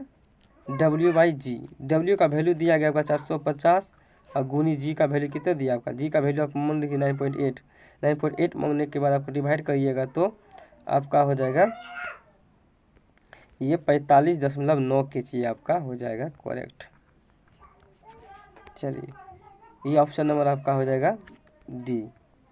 चलिए नेक्स्ट क्वेश्चन बोल रहे हैं कि एक वस्तु का भार जो है 980 न्यूटन है, ठीक है। एक वस्तु का भार कितना है? 980 न्यूटन है। यदि गुरुत्वीय त्वरण 908 है तो मीटर पर स्क्वायर है तो वस्तु का द्रव्यमान क्या? देखिए वस्तु का द्रव्यमान बराबर आपका होता है W बराबर mg, ठीक है। m का मतलब द्रव्यमान बोले निकालने के लिए, तो m बराबर हो जाएगा आपका क्या? W/g। तो W का वैल्यू आपका दिया गया कितना? तो देखिए 980 डिवाइडेड बाई कितना कर देंगे? 9.8 करने के बाद आपका 100 kg आपका ये करेक्ट हो जाएंगे। तो देखिए इसमें 100 kg कौन आपका ऑप्शन नंबर ए है। चलिए नेक्स्ट क्वेश्चन बोल रहे हैं कि किसी ऑब्जेक्ट का देश नियत है तो स्थान बदलने पर नहीं बदलता क्या? तो आपका ये द्रव्यमान नहीं बदलते हैं, ठीक है ना। चलिए नेक्स्ट क्वेश्चन बोल रहे हैं किसी पिंड का समवेग बोल रहे हैं, किसी पिंड का क्या बोल रहे हैं? समवेग जो है 50 kg मीटर पर सेकेंड है तो और वेग जो है 5 मीटर पर सेकेंड, तो पिंड का द्रव्यमान क्या है? देखिए पिंड का द्रव्यमान आप क्या होता है? देखिए पिंड का समवेग जो होता है आपका mv होता है, ठीक है। mv जो आपका दिया ना 50 kg दिए गए, ठीक। और m का वैल्यू आपको निकालने बोल रहे हैं तो आपका देखिए m का वैल्यू क्या हो जाएगा? 50 बटे आपका क्या हो जाएंगे 5, तो 5 ढाई 50, तो आपका 10 kg हो जाएगा। ये 10 kg आपका हो जाएंगे द्रव्यमान पिंड का, तो ये आपका ऑप्शन नंबर हो जाएगा डी करेक्ट आंसर। चलिए आगे नेक्स्ट क्वेश्चन बोल रहे हैं कि यदि बल बोल रहे हैं कि यदि बल और त्वरण दिया हुआ हो तो वस्तु का द्रव्यमान क्या होंगे। देखिए बल एवं त्वरण दिया है तो वस्तु का द्रव्यमान जो है m बराबर क्या हो जाएगा, F/A हो जाता है। क्या हो जाता है, F/A हो जाता है। चलिए नेक्स्ट क्वेश्चन आपका होंगे। तो दोस्तों सभी को राधे राधे। आज हम लोग पढ़ेंगे न्यूटन्स के गति के नियम के बारे में और इससे संबंधित हम लोग ऑब्जेक्टिव टाइप पढ़ेंगे, ठीक है ना। यह क्वेश्चन जो है रेलवे से संबंधित होंगे या कोई भी रेलवे या मानिए आप अदर कोई भी एग्जाम हो, इससे क्वेश्चन आते ही हैं। तो फर्स्ट क्वेश्चन आपका है कि देखिए फर्स्ट क्वेश्चन कह रहा है कि निम्नलिखित में से कौन सा जो उदाहरण है न्यूटन की गति के पहले नियमों को दर्शाता है। तो देखिए ऑप्शन में दिया गया कि पहला कि जब हम पैदल चलना बंद करते हैं तो साइकिल धीमी होना शुरू हो जाती है, या तेजी से आती हुई क्रिकेट गेंद को पकड़ते समय क्षेत्र चलती गति के साथ धीरे धीरे अपने हाथ पीछे की ओर चला जाता है। ऑप्शन सी है कि जब एक बस अचानक शुरू होती है तब यात्रियों को जो है पीछे की ओर झटका लगता है, या रॉकेट लॉन्च करना। देखिए इसका एक नियम पकड़ने का है कि न्यूटन का जो फर्स्ट लॉ जो होता है, जिसको हम लोग जड़त्व का नियम भी कहते हैं, ठीक है, जिसको हम लोग क्या बोलते हैं, जड़त्व का भी नियम कहते हैं, ठीक है ना।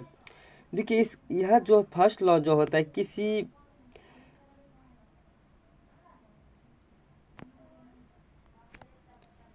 जो होता है कोई भी वस्तु जिसके मान कि स्थिर है अचानक वे आगे की ओर चले जाती है, मतलब स्थिर हो शुरुआत से जैसे आगे, जैसे कि मान के किसी गाड़ी की स्टार्टिंग कर रहा तो स्टार्टिंग पॉइंट में आपको क्या होता है, आगे की ओर धक्का दिया जाता है। इस प्रकार के मतलब जो नियम होते हैं आपका न्यूटन के फर्स्ट लॉ होते हैं। देखिए फर्स्ट लॉ में जैसे कि आपका उदाहरण ले, जैसे कि चलती हुई बस जो अचानक ब्रेक लगाते हैं हम लोग लगाते हैं तो जो है यात्री जो आगे की ओर क्या करते हैं, झुक जाते हैं, यात्री क्या करते हैं आगे की ओर झुक जाते हैं।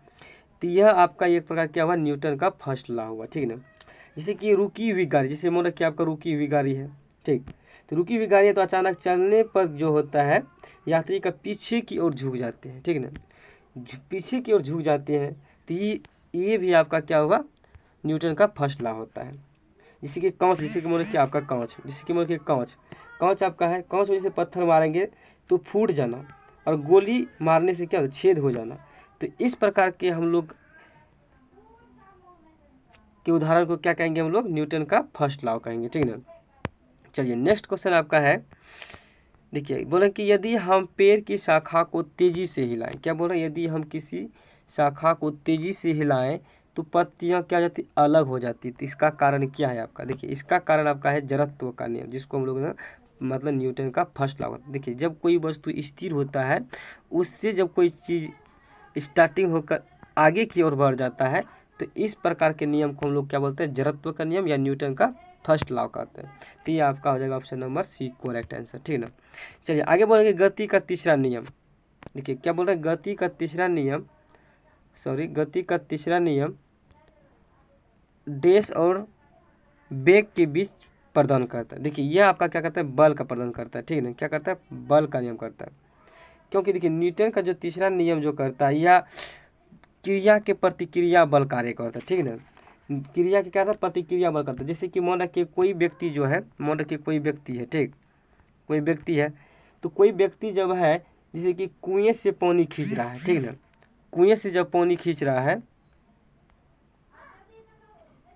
जैसे कुएं से पानी खींच रही है तो रस्सी क्या होता है, अचानक रस्सी के टूट जाने के कारण उसको क्या लग जाते हैं, चोट लग जाते हैं। जब चोट लग जाता है इस प्रकार के हम लोग क्या कहेंगे, उसको न्यूटन का थर्ड लॉ कहते हैं। देखिए इसमें क्या बोला, गति का तीसरा नियम क्या होता है, स्थिति और वेग के बीच को संबंध को प्रदान करता है, ठीक है ना। चलिए नेक्स्ट क्वेश्चन इसमें है, देखिए इसमें बोल रहे हैं, नेक्स्ट क्वेश्चन बोल रहे हैं 3 kg के एक पिस्तौल से 180 मीटर वेग से एक 40 ग्राम की गोली क्षैतिज रूप से चलाई गई है, ठीक है ना। तो पिस्तौल का बोल रहे हैं प्रति वेग कितना होंगे। देखिए पिस्तौल का अगर मानेंगे हम लोग तो वेग मीटर पर सेकेंड वेग जो है पीछे हट जाती है। जैसे पिस्तौल हम लोग चलाते हैं तो क्या होता है, जैसे मान लो कि यहाँ बंदूक चला है तो ये हमको कि पीछे की ओर क्या करते हैं, धक्का देते हैं। जब धक्का देते हैं तो हम मान लेंगे कि पिस्तौल का संवेग जो है माइनस गोली के संवेग के बराबर होते हैं, ठीक है ना। तो एम भी क्या होता है, एम भी इक्वल टू क्या होता है, माइनस एम भी, ये मान लेंगे उल्टा विपरीत होता है इसमें कार्य, ठीक है ना।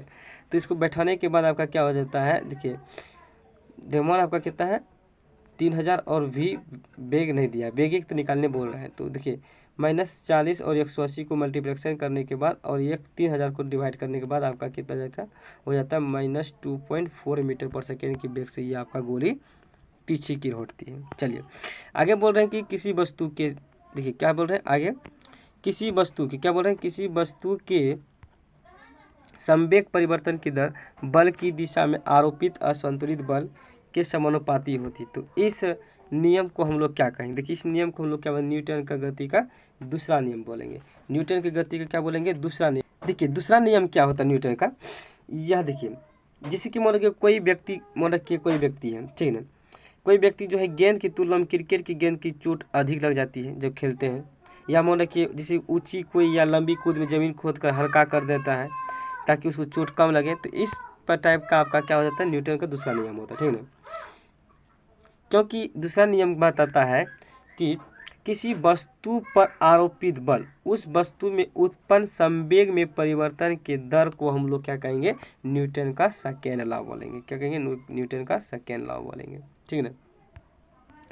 चलिए नेक्स्ट क्वेश्चन आपका है, देखिए ये क्वेश्चन याद रखिए, ये वाला क्वेश्चन कभी कभी पूछता है कि प्रथम नियम किसका नियम कहलाता है, जड़त्व के नियम का। दूसरा जो नियम होता है आपका संवेग के नियम कहलाता है, और तीसरा नियम जो है तो न्यूटन का, यह क्रिया प्रतिक्रिया नियम पर डिपेंड करता है। चलिए आगे देखिए, इसमें देखिए वही क्वेश्चन पूछा गया, इसमें गति का दूसरा नियम डे से संबंधित है। देखिए गति का दूसरा नियम किससे संबंधित है आपका, ये संवेग से संबंधित है, ठीक है ना। चलिए नेक्स्ट आपका क्वेश्चन है कि न्यूटन का गति का दूसरा नियम डैश, देखिए दूसरा नियम आपका जड़त्व के नियम से भी जाना जाता है, सॉरी न्यूटन का दूसरा नियम देखिए आपका क्या बताया कि संवेग के नियम का पालन करता है, ठीक है। न्यूटन का दूसरा नियम क्या करता है, जैसे कि बलों के प्रभाव को समझने में उसका सहायक करता है, या ऊर्जा संरक्षण सिद्धांत करता है, या दो प्रभावी वस्तुओं बलों के बीच संबंध दर्शाता है। तो यह देखिए, यह जो क्या करता है, यह संवेग में परिवर्तन के दर को क्या करते हैं, दर्शाते हैं,